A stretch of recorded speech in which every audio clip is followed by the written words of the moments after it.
ഉണ്ടായിരിക്കട്ടെ. പരിശുദ്ധ പരമദിവ്യകാരുണ്യ ഈശോയ്ക്ക് എപ്പോഴും ആരാധനയും സ്തുതിയും പുകഴ്ചയും ഉണ്ടായിരിക്കട്ടെ. പരിശുദ്ധ പരമദിവ്യകാരുണ്യ ഈശോയ്ക്ക് എപ്പോഴും ആരാധനയും സ്തുതിയും പുകഴ്ചയും ഉണ്ടായിരിക്കട്ടെ.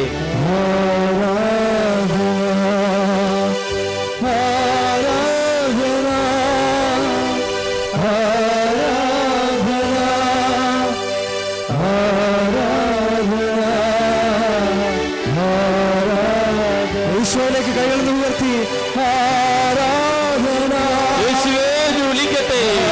ഹല്ലേലൂയ ഹല്ലേലൂയ ഹല്ലേലൂയ ഹല്ലേലൂയ ഹല്ലേലൂയ ഹല്ലേലൂയ ഹല്ലേലൂയ ഹല്ലേലൂയ ഹല്ലേലൂയ. യേശുവേ യേശുവേ യേശുവേ യേശുവേ വിളിക്കട്ടെ. ബന്ധനങ്ങൾ അഴിക്കുന്നവനെ, കെട്ടുകൾ പൊട്ടിക്കുന്നവനെ, അങ്ങയുടെ തിരുനാമത്തെ ഞങ്ങൾ വിളിച്ചപേക്ഷിച്ച് പ്രാർത്ഥിക്കുന്ന കർത്താവേ, ദൈവത്തിന്റെ ശക്തി ഞങ്ങളിലേക്ക് വർഷിക്കണമേ. Hallelujah hallelujah. ഓ പരിശുദ്ധ പരമദിവ്യകാരുണ്യമേ, എന്നേക്കും ആരാധനയും സ്തുതിയും പുകഴ്ചയും ഉണ്ടായിരിക്കട്ടെ. ഹല്ലേലൂയ ഹല്ലേലൂയ ഹല്ലേലൂയ ഹല്ലേലൂയ. കരങ്ങൾ വീശിക്കൊണ്ട് ആരാധന ആരാധന ആരാധന ഉറക്കെ ചേർന്നു ഹല്ലേലൂയ ഹല്ലേലൂയ ഹല്ലേലൂയ ഹല്ലേലൂയ. ശക്തിയോട് ചേർന്ന് പാടാം. ഹല്ലേലൂയ കരങ്ങൾ വീശിക്കൊണ്ട്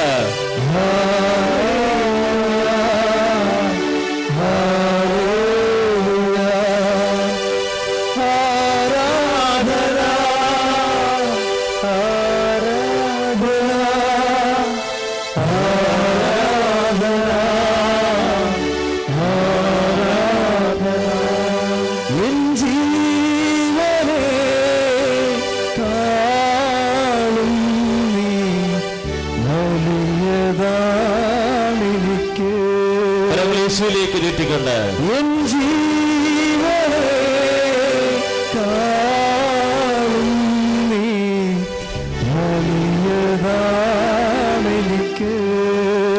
കരങ്ങൾ വീശിക്കൊണ്ട് ആരാധന ആരാധന ആരാധന ആരാധന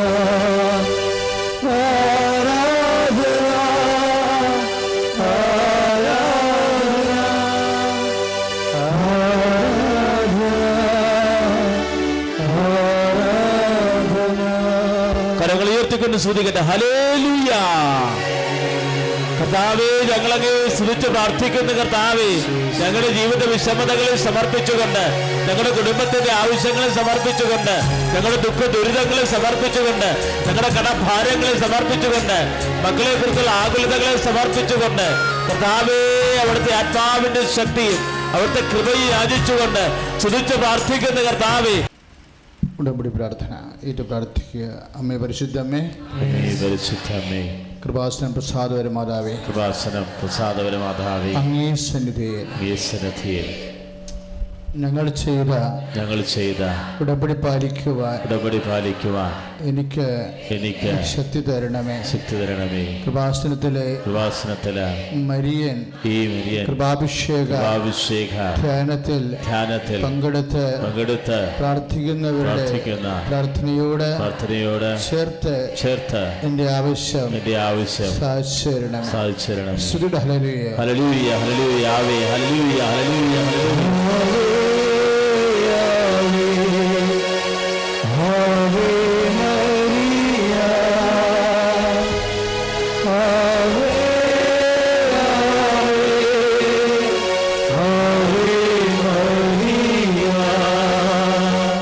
പ്രാർത്ഥന പരിശുദ്ധമേ, അമ്മേ പരിശുദ്ധ അമ്മേ, കൃപാസനം പ്രസാദപരമാതാവേ, കൃപാസനം പ്രസാദപരമാതാവേ, അങ്ങേ സന്നിധിയിൽ ഞങ്ങൾ ചെയ്ത ഉടമ്പടി പാലിക്കാൻ ഞങ്ങളുടെ കുടുംബത്തിന് ശക്തി തരണമേ. ആദ്യ ചൊവ്വാഴ്ച കൃപാസനത്തിൽ ഉപവാസമെടുത്ത് പ്രാർത്ഥിക്കുന്ന സകലരുടെയും പ്രാർത്ഥനയോട് ചേർത്ത് കുടുംബത്തിന്റെ ആവശ്യം സാധിച്ചു തരണമേ. ഹല്ലേലൂയ, ഹല്ലേലൂയ, ഹല്ലേലൂയ, ഹല്ലേലൂയ, ഹല്ലേലൂയ, ഹല്ലേലൂയ, ഹല്ലേലൂയ. ആവേ മരിയ,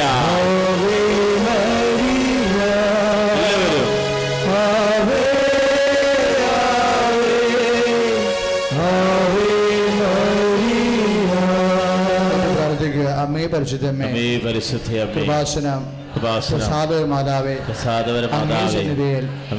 എന്റെ പ്രിയപ്പെട്ടവർക്കായി ഞാൻ ചെയ്ത ഉടമ്പടി പാലിക്കാൻ എനിക്ക് ശക്തി തരണമേ. ആദ്യ ഞായറാഴ്ച മൂന്നാം ചൊവ്വാഴ്ച കൃപാസനം നടക്കുന്ന ദിവ്യകാരുണ്യ ആരാധനയിൽ പങ്കെടുത്ത് പ്രാർത്ഥിക്കുന്ന സർവരുടെയും പ്രാർത്ഥനയോട് ചേർത്ത് എന്റെ കുടുംബത്തിന്റെ ആവശ്യം സാധിച്ചു തരണമേ.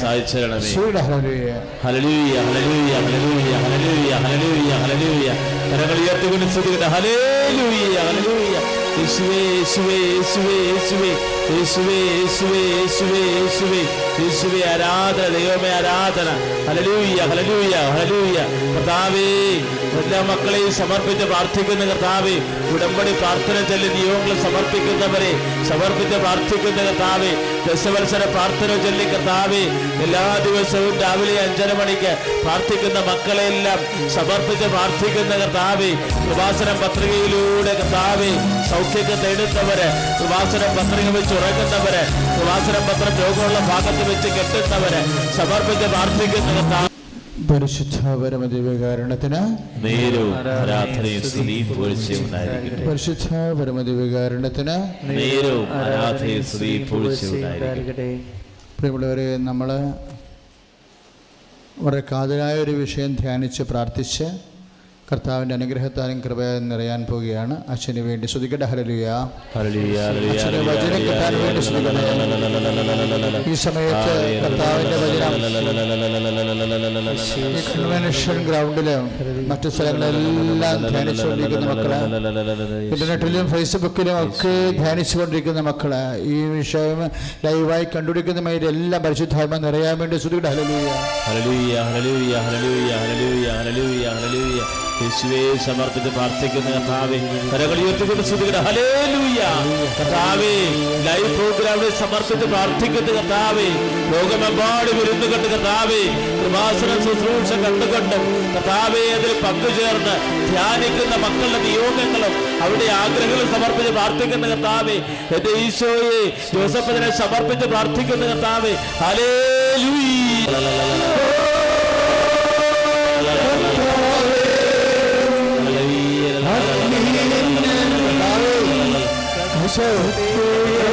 പ്രാർത്ഥിക്കാൻ കർത്താവേ,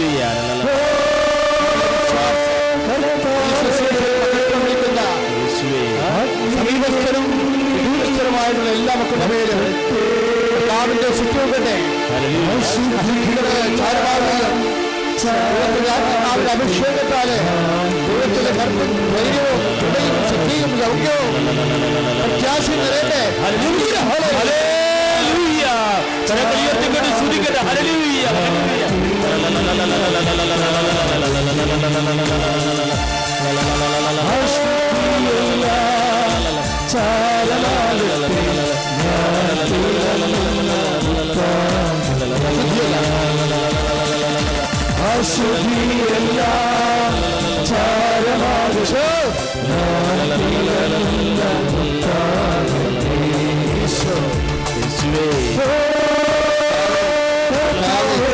സാമ്പത്തിക കെടുതികളാൽ വിഷമിക്കുന്നവര്, ജോലിയില്ലാത്തവര്, സ്ഥലമില്ലാത്തവര്,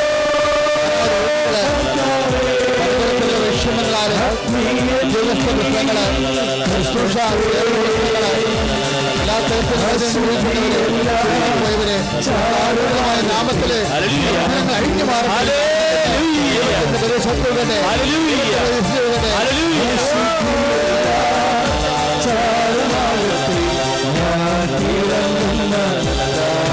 എല്ലാവർക്കും സുഖമേ.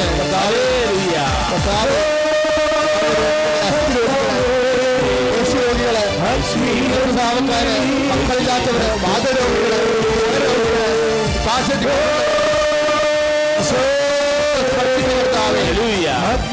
നിമിഷം വരെ അർപ്പിക്കപ്പെടുന്ന 31 വർഷത്തെ ബലിയുടെ മധ്യസ്ഥ മാരക രോഗങ്ങള്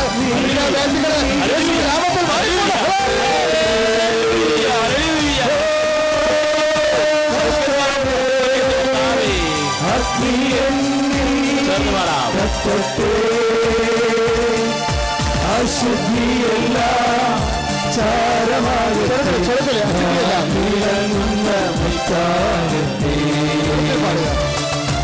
അശുദ്ധിയല്ല ചാരമാകട്ടെ ഞാൻ തിളങ്ങുന്ന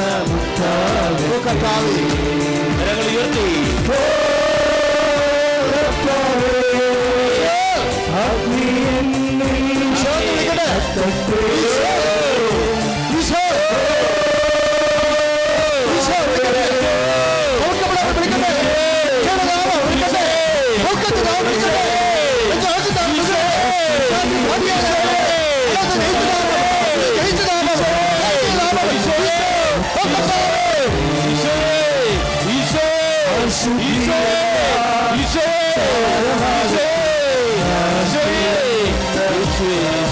ഒരു ചോക്കത്താവി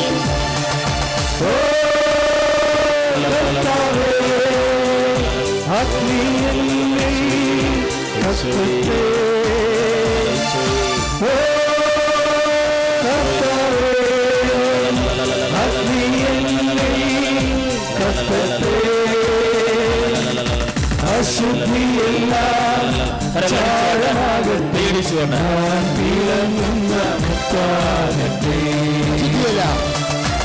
അശുദ്ധിയല്ല ചാരമാകട്ടെ ഞാൻ തിളങ്ങുന്ന മുത്താകട്ടെ അശുദ്ധിയല്ല ചാരമാകട്ടെ ഞാൻ തിളങ്ങുന്ന മുത്താകട്ടെ അശുദ്ധിയല്ല ചാരമാകട്ടെ ഞാൻ തിളങ്ങുന്ന മുത്താകട്ടെ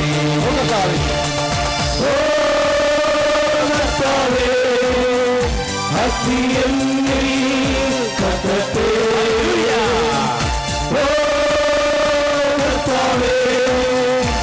അഗ്നിയെന്നിൽ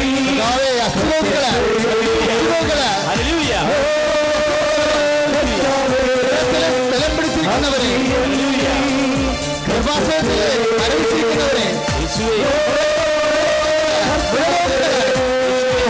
ശ്വാസകോശ രോഗങ്ങള് യേശുവിൻ നാമത്തിൽ മാറിപ്പോകട്ടെ.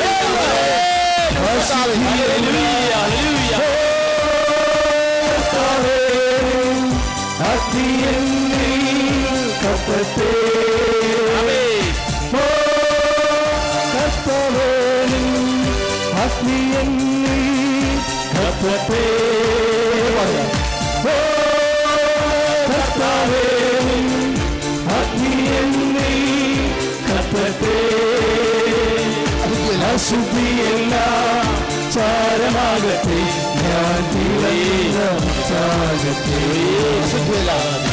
അശുദ്ധിയല്ല നടുഞരമ്പുകളിലെ കർത്താവെ, കടയിൽ പരിഭവിക്കുന്നവരെ അങ്ങനെ കാഴ്ചക്കുറവുള്ളവരെ സ്പർശിക്കുന്ന കർത്താവെ, തലക്ക് മരയിപ്പുള്ളവരെയും ബ്ലഡ് ക്ലോട്ട് പൊതിച്ചവരെയും കർത്താവെ സ്പർശിക്കണമേ. സ്പർശിക്കുന്ന കർത്താവെ, എല്ലാം സ്പർശിക്കുന്ന കർത്താവെ, സ്പർശിക്കുന്ന കർത്താവെ, തലത്തിലുള്ള സ്പർശിക്കുന്ന കർത്താവെ, നടക്കാൻ പറ്റാത്തവരെ രോഗികള്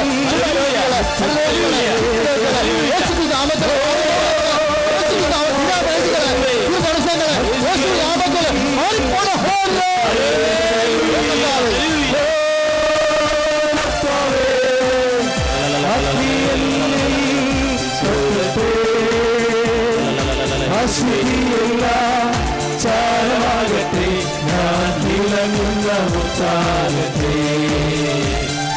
അശുദ്ധിയല്ല ചാരമാകട്ടെ ഞാൻ തിളങ്ങുന്ന മുത്താകട്ടെ അശുദ്ധിയെല്ലാം ചാരമാകട്ടെ, ഞാൻ തിളങ്ങുന്ന മുത്താകട്ടെ, ഞാൻ തിളങ്ങുന്ന മുത്താകട്ടെ, ഞാൻ തിളങ്ങുന്ന മുത്താകട്ടെ, ഞാൻ തിളങ്ങുന്ന മുത്താകട്ടെ, ഞാൻ തിളങ്ങുന്ന മുത്താകട്ടെ. Praise the Lord. ഉദരാശയത്തിൽ ഇങ്ങനെ കല്ലുപോലെ ഇങ്ങനെ എന്തോ സംഭവിക്കുന്ന ഗർഭാശയത്തിലെ കല്ലുപോലെ ഇങ്ങനെ തൊട്ടാലും നമുക്കറിയാൻ പറ്റും അവിടെ സാധാരണ മാംസളമായിട്ടുള്ള ഒരു പഞ്ഞിപ്പോ പതുമയോ ഒന്നും ഇല്ലാതെ ബലമായിട്ടിരിക്കുന്നു. ആ ഗർഭാശയത്തെ അല്ലെങ്കിൽ ഉദരാശയത്തെ കർത്താവ് പൂർണ്ണമായി നിമിഷം സുഖപ്പെടുത്തിയിരിക്കുകയാണ്. ഒരു ഫിസിയോതെറാപ്പി ഒരു കൈയാണ് കാണിക്കുന്നത്. അതായത് ഒരു ഫിസിയോതെറാപ്പി കൈയുടെ ഈ ഭാഗം മുട്ടിൻ്റെ വലത് മുട്ടിൻ്റെ കൈമുട്ടിൻ്റെ മുട്ട് ഭാഗങ്ങളെ മരവിച്ചിരിക്കുക. ചിലവിടെ എന്തോക്കെ കുറേ മരുന്നൊക്കെ അപ്ലൈ ചെയ്തിട്ടുള്ളതാണ് നേരത്തെ. പക്ഷേ കൈ അനക്കാൻ പറ്റണില്ല. കൈ ഇങ്ങനെ ഫ്രിഡ്ജ് എന്ന് മരവിച്ചിരിക്കുകയാണ്. അസ്ഥി ഉൾപ്പെടെയുള്ളത് ബലമായിട്ടിരിക്കുകയാണ്. നമ്മൾ ചില സമയത്ത് ഇങ്ങനെ പ്ലാസ്റ്റർ വെട്ടിക്കഴിഞ്ഞാൽ ചില സ്ഥലത്ത് ഇങ്ങനെ ചലനമില്ലാതിരിക്കുന്ന പോലെ ഇരിക്കുകയാണ്. അതുകൊണ്ട് കൈകൂച്ചനം മടക്കാൻ പറ്റുന്നില്ല. വീട്ടിലുള്ള രോഗിയാണ് കർത്താവ് സ്പർശിച്ച് സുഖപ്പെടുത്തിക്കൊണ്ടിരിക്കുന്നത്. ഇടത് കൈയുടെ ശോഷിപ്പുണ്ട്. ഇടത് കൈക്ക് ഇങ്ങനെ മാംസം ഊർന്ന് ഇങ്ങനെ പൊരിച്ചു പോകും. അതായത് ഇടത് കൈയുടെ കൈ പൈച്ചിട്ടതിൻ്റെ മാംസം ഇങ്ങനെ കുറഞ്ഞ് ലൂസ് ചെയ്ത് ഇങ്ങനെ ഉരുകി പോയിട്ട് അവിടെ മുഴുവൻ ഇങ്ങനെ എല്ല് പോലെയായി പതുക്കെ കൊണ്ടിരിക്കുന്ന. അപ്പോൾ അതെന്തോ ഒരു പ്രത്യേക രോഗമാണ്. കർത്താവ് ആ രോഗത്തെ സ്പർശിച്ചുകൊണ്ടിരിക്കുന്നു. ആ വ്യക്തിയെ സുഖപ്പെടുത്തിക്കൊണ്ടിരിക്കുന്നു. നമ്മൾ ആദ്യം ശ്രദ്ധിക്കുന്ന സമയത്ത് തന്നെ അതായത് ചെവിയുടെ താഴെ ഇങ്ങനെ ഒരു ഹോളാണ്. ചെവിയുടെ താഴെ നേരെ ഒരു കവളിനൊരു ഹോളാണ്. ക്യാൻസർ രോഗമാണ്. ക്യാൻസർ രോഗത്തിൽ അത് ആൾ മുഴുവൻ മരിക്കേണ്ട കേസാണ്. പക്ഷേ മരിക്കാതെ അവിടെ കുറച്ച് പാടുകൾ അവശേഷിപ്പിച്ചുകൊണ്ട് കർത്താവ് ഈ നിമിഷം കർത്താവ് ആരോഗ്യം സുഖപ്പെടുത്തിക്കൊണ്ടിരിക്കുന്ന. ഹല്ലേലൂയ. ഇപ്പോഴേ രോഗാതുരമായ ഒരു ഹൃദയത്തെ ഈശോ കാണിക്കുന്ന. ഹൃദയ സംബന്ധമായ രോഗമുള്ള 7 പേരെയാണ് കർത്താവ് ഇപ്പോൾ സുഖപ്പെടുത്തിക്കൊണ്ടിരിക്കുന്നത്. ചെട്ടിയാനെ പോലുള്ള വിഷജന്തുക്കൾ കടിച്ചതിൻ്റെ പേരിൽ രക്തത്തിൽ വിഷം കലർന്നതിൻ്റെ പേരിൽ ആ വിഷമുള്ള രക്തം ഒഴുകുന്നതിൻ്റെ പേരിൽ ശരീരത്തിൻ്റെ അവയവങ്ങൾ പ്രവർത്തിക്കാതിരിക്കുന്ന അവസ്ഥയും അതിൻ്റെ മറ്റു തരത്തിലുള്ള ദൂരവ്യാപകമായ സൈഡ് ഇഫക്ട്സ് കൊണ്ട് ആ വ്യക്തിയെയും കർത്താവ് ആ രക്തത്തെ കർത്താവ് ശുദ്ധീകരിച്ചു കൊണ്ടിരിക്കുന്നു.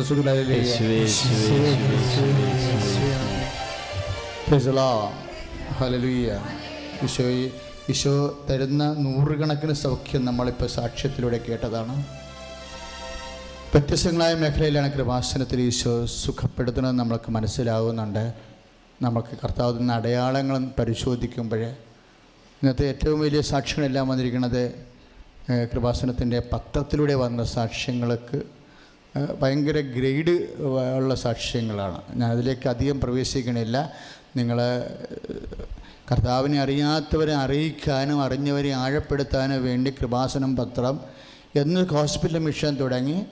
അതിനുശേഷമാണ് അമ്മയുടെ പ്രത്യക്ഷീകരണം അനൗൺസ് ചെയ്യാൻ പറഞ്ഞത്. നമ്മുടെ പ്രത്യക്ഷീകരണം അനൗൺസ് ചെയ്തത് പ്രത്യക്ഷീകരണ പ്രാർത്ഥനയിലൂടെയാണ്. പ്രത്യക്ഷീകരണ പ്രാർത്ഥന 1 കൊല്ലം പ്രാർത്ഥിച്ചപ്പോഴും ഉടമ്പടി പ്രാർത്ഥന തന്ന. ഇപ്പോഴിതെല്ലാം ഉൾപ്പെടുത്തി ഉടമ്പടി പ്രാർത്ഥനയിലൂടെ വെഞ്ചരിച്ച ഉപ്പ്, തേന്, ഒലിവെണ്ണ. ഇപ്പോഴ് ജനങ്ങൾ തന്നെ ചെയ്തിരിക്കേണ്ടത് വെഞ്ചരിച്ച പത്രവും ഉടമ്പടി തൈലവും കൂടി കത്തിച്ച് ചാലിച്ച് വേറെ പെരുട്ടിയും മലദൂരത്തിൽ പെരുട്ടിയും മാരകമായ രോഗങ്ങളിൽ നിന്ന് കർത്താവ് അവരെ മോചിപ്പിക്കുമ്പോൾ നമ്മളെപ്പോഴും ചിന്തിക്കേണ്ട കാര്യമുണ്ട്. അടയാളങ്ങൾ എപ്പോഴും അപകടങ്ങളാണെന്ന്. അടയാളങ്ങൾ അപകടങ്ങളാണ്. എന്താ കാര്യം വെച്ച് കഴിഞ്ഞാൽ അടയാളം നമുക്ക് കിട്ടിക്കഴിഞ്ഞാൽ താമസിയാതെ നമ്മളൊരു അപകടത്തിലേക്ക് വീഴാൻ സാധ്യതയുണ്ടെന്ന്. എന്താ കാര്യം? അടയാളം നമുക്ക് കിട്ടിക്കഴിഞ്ഞാൽ താമസിയാതെ നമ്മൾ സൂക്ഷിച്ചില്ലെങ്കിൽ, എല്ലാവരും വീഴത്തില്ല, സൂക്ഷിച്ചില്ലെങ്കിൽ നമ്മളൊരു അപകടത്തിലേക്ക് വീഴാൻ സാധ്യതയുണ്ട്. എന്തുകൊണ്ടാണ് അങ്ങനെ സംഭവിക്കണത്? അത് കർത്താവിൻ്റെ വചന മത്തായിയുടെ സുവിശേഷം 18, 21, 35 തിരുവചനങ്ങളാണ്. മത്തായിയുടെ സുവിശേഷം 18-ാം അധ്യായം 21-ാമത്തെ വാക്യം എന്താ പറയണത്? 21-ാമത്തെ വാക്യം പറയണത് കരുണ കിട്ടണമെങ്കിൽ കപ്പം കൊടുക്കേണ്ട കാര്യമില്ലെന്നാണ് പറയണത്. ദൈവത്തിൻ്റെ കരുണ. ഇപ്പം നീ പല രീതിയിൽ ചിന്തിച്ചുകൊണ്ടിരിക്കുക. ഇപ്പം നീ 2 വർഷം കഴിഞ്ഞ വ്യക്തിയാണ്.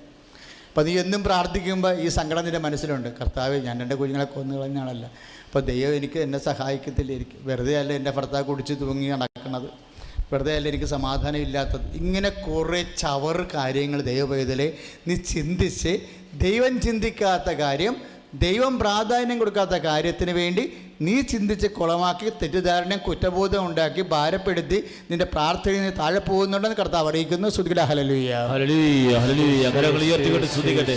ഹല്ലേലൂയ, ഹല്ലേലൂയ, ഹല്ലേലൂയ, ഹല്ലേലൂയ. ഈ പ്രാർത്ഥനയിൽ വളരാത്തതിൻ്റെ പ്രധാനപ്പെട്ട കാര്യങ്ങളൊന്ന് അമിതമായ പാപബോധമാണ്.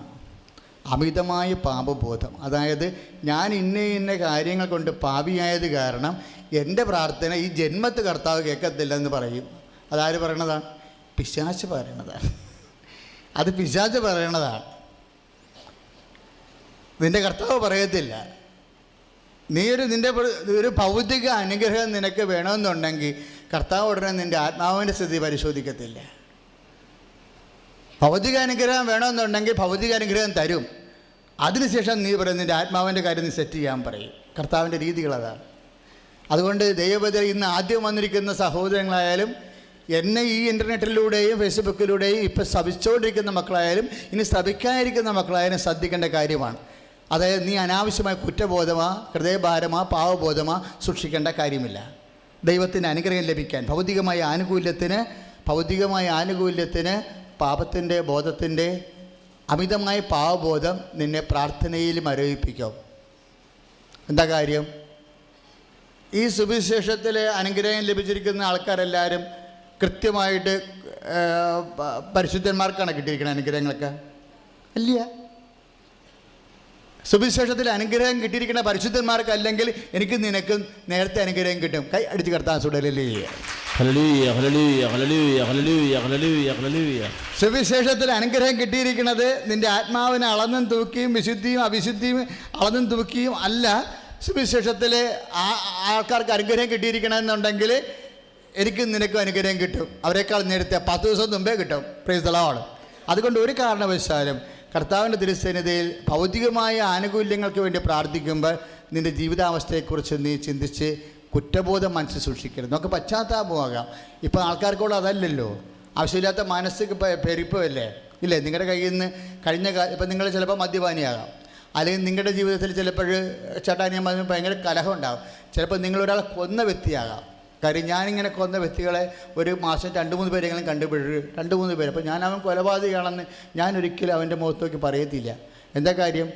ഓരോ വ്യക്തികളെ കാണുമ്പോൾ യേശു ക്രിസ്തുവിന് വിശുദ്ധ കരുണയാൽ വീണ്ടെടുക്കാൻ പറ്റിയ ദൈവവേദലാണ് അവൻ. കൈ അടിച്ച് ഞാൻ പറയത്തില്ല. അവനൊരു ആളെ കൊന്നിച്ച് വന്നാലും ഞാൻ പറയത്തില്ല. എന്താ കാര്യം വെച്ച് കഴിഞ്ഞാൽ ദൈവ പൈതലിനെ സംബന്ധിച്ചിടത്തോളം ഒരു പ്രത്യേക കാലഘട്ടങ്ങളിൽ ദൈവത്തിൻ്റെ അറിവിൻ്റെ പ്രേരണ കുറവ് കൊണ്ട് ചിലപ്പോൾ ചില കയ്യബദ്ധങ്ങൾ സംഭവിക്കുമ്പോൾ അത് വെച്ചുകൊണ്ട് അവസാനം വരെ ദൈവം അളക്കുന്നില്ല. ദൈവത്തിൻ്റെ കരുണയാൽ രക്ഷപ്പെടാൻ സാധ്യതയുള്ള ഒരു ദൈവപൈതലാണ്, പാപിയല്ല. ശരിക്കും പാപി എന്ന് പറയുന്ന ആൾ അത് നെഗറ്റീവായിട്ടുള്ള വശമാണ്. ഒരു പാപം ഭാരമുള്ള വ്യക്തിക്ക് എന്നാ സംഭവിക്കണത്? അവളെല്ലാം ഒരിക്കലും ആവശ്യമില്ലാത്ത പാപഭാരം ചുവന്നുകൊണ്ട് നടന്ന് നീ നിന്നെ തന്നെ വിഷമിപ്പിക്കരുത്. നീ ഫ്രീ ആകണം. എന്താ കാര്യം? നിന്റെ പാപത്തേക്കാൾ എത്രയോ വലിയവനാണ് കർത്താവ്. കൈ അടിച്ച് കർത്താവ്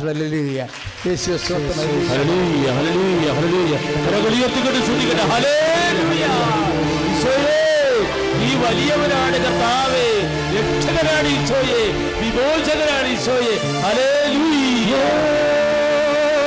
കർത്താവേ നിൻ ആത്മീയങ്ങൾ കത്തട്ടെ. കർത്താവേ നിൻ ആത്മീയങ്ങൾ കത്തട്ടെ. അശുദ്ധിയെല്ലാം ചാരനാകട്ടെ. ഞാൻ തിളങ്ങുന്ന മുത്താകട്ടെ. ചിലപ്പോൾ നിനക്ക് സാമ്പത്തികമായ കടങ്ങളുണ്ടാകാം. ചിലപ്പോൾ നിൻ്റെ ഭവനം ജപ്തി നടപടിയെ അഭിമുഖീകരിക്കുന്ന സമയമാകാം. ചിലപ്പോൾ നിൻ്റെ കമ്പനി ലിക്വിഡേഷനിലാകാം. ഇങ്ങനെ പലതരത്തിലുള്ള വിഷമങ്ങൾ വരുമ്പോൾ പിശാചോടെ പറയും, നീ പാപിയാണ്, നിന്റെ കമ്പനി നശിച്ചു പോകും, നീ പാപിയാണ്, നീ ജപ്തി നടപടി നടക്കുമ്പോൾ ഒരു ചുക്ക് നടക്കലെന്ന് കർത്താവിൻ്റെ മുമ്പ് ഞാൻ സാക്ഷിയായി പറയുന്നു. കൈയിട്ടിച്ച് കർത്താവ്. എന്താ കാര്യമെന്ന് വെച്ച് കഴിഞ്ഞാൽ, നീ പാപിയാണെന്ന് പറയുമ്പോൾ നീ ചങ്കുടത്തെ പറയണം, എൻ്റെ കർത്താവിൻ്റെ ഒരു തുള്ളി രക്തത്തിൻ്റെ മണം മതി എൻ്റെ പാപം മോചിക്കപ്പെടാൻ. കൈയടിച്ച് ദൈവവേദന. ഹല്ലേലൂയ, ഹല്ലേലൂയ, ഹല്ലേലൂയ. കരങ്ങൾ ഉയർത്തിക്കൊണ്ട് സ്തുതിക്കട്ടെ. ഹല്ലേലൂയ. എന്റെ ദൈവമായ കർത്താവേ, അങ്ങയുടെ തിരുച്ചോരയുടെ ശക്തിയും ഗന്ധവും ഞങ്ങൾക്ക് സൗഖ്യം പകരുമെന്നുള്ള വലിയ പ്രബോധനത്തെ ഓർത്തുകൊണ്ട്, സുവിശേഷത്തെ ഓർത്തുകൊണ്ട് സ്തുതിക്കുന്ന കർത്താവേ. ചില കൗമാര യൗവന കാലങ്ങളിലൊക്കെ മനുഷ്യന് ഉണ്ടാകുന്ന ചില അബറേഷൻസ് ഉണ്ടാകും. സ്വയംഭോഗം ചെയ്യുന്നവരുണ്ട്. അത് പൗസ്ത്രന്മാർ, ചില ആൾക്കാർ ദൈവത്തെ അറിയാത്തവർ നീതീകരിക്കുന്നുണ്ട്. പക്ഷേ എൻ്റെ വിഷയം അതല്ല. അങ്ങനെ ഒരു ചെറുപ്പക്കാരിയാണ് നീയെങ്കിൽ, നിൻ്റെ ഒരു സ്വയംഭോഗം എന്ന പാപം കൊണ്ട് തന്നെയാണ് നീ പരീക്ഷയ്ക്ക് തോറ്റത്, നിനക്കിനി പഠിക്കാൻ പറ്റാത്തത്, പ്രാർത്ഥിക്കാൻ പറ്റാത്തത്. ഇനി ഞാൻ ദൈവത്തെ പോലും വിളിച്ചാൽ കേൾക്കത്തില്ല, ഞാനെങ്ങനെ ഈ പാപത്തെ മോചിക്കും, പാപമെല്ലാം കഴിഞ്ഞിട്ട് എനിക്കെങ്ങനെ പ്രാർത്ഥിക്കാൻ പറ്റും എന്ന് ചിന്തിച്ചുകൊണ്ട് പ്രാർത്ഥിക്കാതിരിക്കുന്ന പരിപാടികൾ പിശാചിൻ്റെ മാത്രം പ്രവർത്തനങ്ങളാണ്. ദൈവത്തിലെ നിനക്ക് ജീവിതത്തിൻ്റെ ഒരു പ്രത്യേക ചാബല്യം ഒരു കാലത്തുണ്ടായി. ഇനി നമ്മൾ വളർന്നു വരികയാണ്, ദൈവത്തിലും വളർന്നു വരികയാണ്. വളർന്നു വരുമ്പോൾ ദൈവം നമുക്കത് മാറ്റും. പക്ഷേ അതുവരെ നീ കുറ്റബോധം കൊണ്ട് ചോന്നുണ്ടാക്കേണ്ട കാര്യമില്ല. കർത്താവിനോട് പറഞ്ഞാൽ മതി, കർത്താവേ എനിക്കിങ്ങനെ ഒരു ചാബല്യമുണ്ട്, അതെൻ്റെ പാപത്തെ എൻ്റെ ആത്മാവിനത് ബാധിക്കുന്നുണ്ട്. പക്ഷേ ദൈവത്തിൽ ഇപ്പോഴും ഈശോ സംസാരിച്ചുകൊണ്ടിരിക്കുന്നത് എന്താണെന്ന് വെച്ച് കഴിഞ്ഞാൽ, അത് നിൻ്റെ ഭൗതിക മേഖലകളെ അനുഗ്രഹിക്കുന്നതിന് വേണ്ടി ദൈവത്തിനൊരു തടസ്സമാണെന്ന് നീ കരുതിയാൽ നീ പ്രാർത്ഥിക്കത്തുമില്ല, ഭൗതികവുമില്ല, ആധ്യാത്മിക അനുഗ്രഹം നീ കിട്ടാതിരിക്കുമ്പോൾ ആരാണ് ജയിക്കാൻ പോണത്? പിശാച് ജയിക്കും, ഇല്ലേ? അതുകൊണ്ട് ആവശ്യമില്ലാത്ത കുറ്റബോധം കളയുക. പശ്ചാത്താപം, ദൈവത്തിൻ്റെ സ്നേഹം നിറയുമ്പോൾ നമുക്ക് താനേ ഉണ്ടായിക്കൊള്ളും. പക്ഷേ ഇതൊന്നും ഇപ്പം നിന്നെ അനുഗ്രഹിക്കുന്നതിന് ദൈവത്തിൻ്റെ കൈ പിടിച്ച് പുറകോട്ട് വലിക്കുന്നില്ല എന്നുള്ളതാണ് കർത്താവിൻ്റെ വചനം പറയണത്. ഇപ്പം കടമുള്ളവർ, പലതരത്തിലുള്ള വിഷമങ്ങളുള്ള സന്ധികളുള്ളവർ അവർ പ്രാർത്ഥിച്ചിട്ട്, ഇപ്പം ചില പ്രാർത്ഥന നിങ്ങൾക്കറിയാമല്ലോ, ചില വിഷയങ്ങൾക്ക് നമ്മൾ 2 ദിവസം ചിലത് ഇപ്പോൾ ഉടമ്പടി കഴിഞ്ഞ് സെക്കൻഡുകൾക്കുള്ളിൽ കാര്യങ്ങൾക്ക് മാറ്റം ഉണ്ടാകണില്ലേ? ആ ഉടമ്പടി തന്നെ ഉള്ള ചില കാര്യങ്ങൾക്ക് ചില സമയത്ത് നമുക്ക് കഴിഞ്ഞ കൊല്ലം ഉടമ്പടി ചെയ്തത് ഇപ്പോഴാണല്ലോ സാക്ഷ്യം പറയണത്, ഇല്ലേ? നമുക്ക് കേട്ടില്ലേ, കഴിഞ്ഞ കൊല്ലം ഉടമ്പടി ചെയ്തതിൻ്റെ സാക്ഷ്യം ഇപ്പോഴാണ് പറയണത്. കാര്യം അതിൻ്റെ സമയം ഇപ്പോഴേ ആയിട്ടുള്ളൂ. അതുകൊണ്ടാണ് അത്. പക്ഷേ നീ എന്ത് ചെയ്യുന്നറിയാവും, നിന്നോട് പിശാച് പറയും, ഉടമ്പടി കാര്യം ചെയ്തിട്ട് 3ാമത്തെ കാര്യം നടക്കാത്തതിൻ്റെ കാരണം നിൻ്റെ ഈ കയ്യിരിപ്പ് മോശം കൊണ്ടാണെന്ന്. എന്തുകൊണ്ടാണ് അച്ഛൻ ഇങ്ങനെ പറഞ്ഞെന്ന് ചോദിച്ചു കഴിഞ്ഞാൽ, ദൈവത്തിൻ്റെ ഒരു രീതി, ദൈവത്തിന് പല രീതികളുണ്ട്. ദൈവത്തിന് പല രീതികളുണ്ട്. പാപത്തെ കണിശമായിട്ട് ശാസിക്കുന്ന വ്യക്തികളുണ്ട്. പക്ഷേ അത് അവരുടെ നിലവാരമനുസരിച്ചാണ്. ഇപ്പം ഞങ്ങളോടൊക്കെ ആണെങ്കിൽ വളരെ കാർക്കശ്യമായിട്ട് ദൈവം പെരുമാറും. കാര്യം എന്താ? ഞങ്ങൾക്ക് കർത്താവിനെ അറിയാം, കർത്താവിന് വേണ്ടി ജീവിക്കാൻ വേണ്ടി ജീവിതം സമർപ്പിച്ചിരിക്കുന്ന ആൾക്കാർ. നിങ്ങളെ സംബന്ധിച്ചോളം നിങ്ങളെല്ലാം ഓരോ ആധ്യാത്മികമായിട്ട് ഓരോ നിലവാരത്തിലാണ്. ചിലർ തുടങ്ങിയതേ ഉള്ളൂ, ചിലർ വളർന്നു വരുന്നതേ ഉള്ളൂ. ഇപ്പം തുടങ്ങിയ ആൾക്കാരുടെ കർത്താവിൻ്റെ വലിയ ശാപവും വലിയത്തിൻ്റെ പാപവും ഒക്കെ പറഞ്ഞു കഴിഞ്ഞാൽ ഇവൻ എങ്ങനെ പ്രാർത്ഥിച്ച് അല്ലെങ്കിൽ പ്രത്യാശപ്പെട്ട് അവൻ്റെ ജീവിതത്തിന് ദൈവത്തെ ആശ്രയിച്ച് മുന്നോട്ട് പോണത്? ദൈവത്തെ ആശ്രയിച്ച് മുന്നോട്ട് പോകുന്നത് തടസ്സമാണെന്ന് കണ്ടപ്പോഴല്ല ചില ആൾക്കാർ മനസ്സ് പടിഞ്ഞ് സാത്താൻ വർഷിപ്പിന് പോയിരിക്കണത്.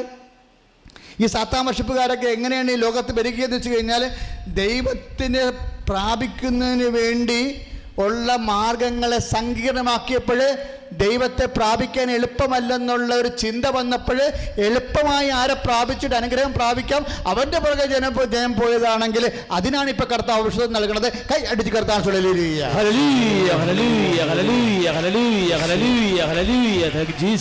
നമ്മളെ മത്തായിയുടെ സുവിശേഷത്തിൽ വായിച്ചു. എന്താ വായിച്ചത്? 18-ാമത്തെ 21-ാം വാക്യം പറയുന്നു, ഒരു ദൈവരാജ്യത്തെക്കുറിച്ചാണ് ഈശോ പറയണത്. സ്വർഗരാജ്യം പറയുമ്പോൾ ഒരു സേവകനെ കണക്ക് ബോധിപ്പിക്കാൻ വേണ്ടി ദൈവതിരുസന്നിധിയെ വിളിക്കുക. അവൻ വലിയ കടക്കാരനാണ് ശരിക്കും. അത് 1000 താലന്താണ് അവന് യജമാനെ കൊടുക്കാനുള്ളത്. 1000 താലന്തെന്ന് പറയുമ്പോൾ ഞാൻ ഇൻ്റർനെറ്റ് അടിച്ച് നോക്കിയപ്പോൾ $millions എന്നാണ് കിടക്കണത്. $millions. കുറച്ചൊന്നും ആപ്പല്ലോ. $1 തന്നെ 10, 60, 70 രൂപ ഒക്കെ വില വരുന്നുണ്ട്. ചില സമയത്ത് 55 തൊട്ട് ഇങ്ങനെ തുടങ്ങും. അത് മില്യൺസാണ്. അപ്പോൾ എന്തുമാത്രം കടമാണുള്ളത്. അവന് ജന്മത്ത് വിട്ട് തീർക്കാൻ പറ്റത്തില്ല. ദൈവരാജ്യത്തെക്കുറിച്ച് പറയുമ്പോൾ കടം എന്താണത്? പാപകടമല്ലേ? ദൈവരാജ്യത്തെക്കുറിച്ച് പറയുമ്പോൾ ദൈവരാജ്യത്തെക്കുറിച്ചാണല്ലോ പറയണത്. സ്തുതിയുടെ ഹല്ലേലൂയ, യേശുവേ സ്തോത്രം, ഹല്ലേലൂയ, ഹല്ലേലൂയ, ഹല്ലേലൂയ, ഹല്ലേലൂയ, ഹല്ലേലൂയ. കരങ്ങൾ ഉയർത്തിക്കൊണ്ട് സ്തുതിക്കട്ടെ. ഹല്ലേലൂയ.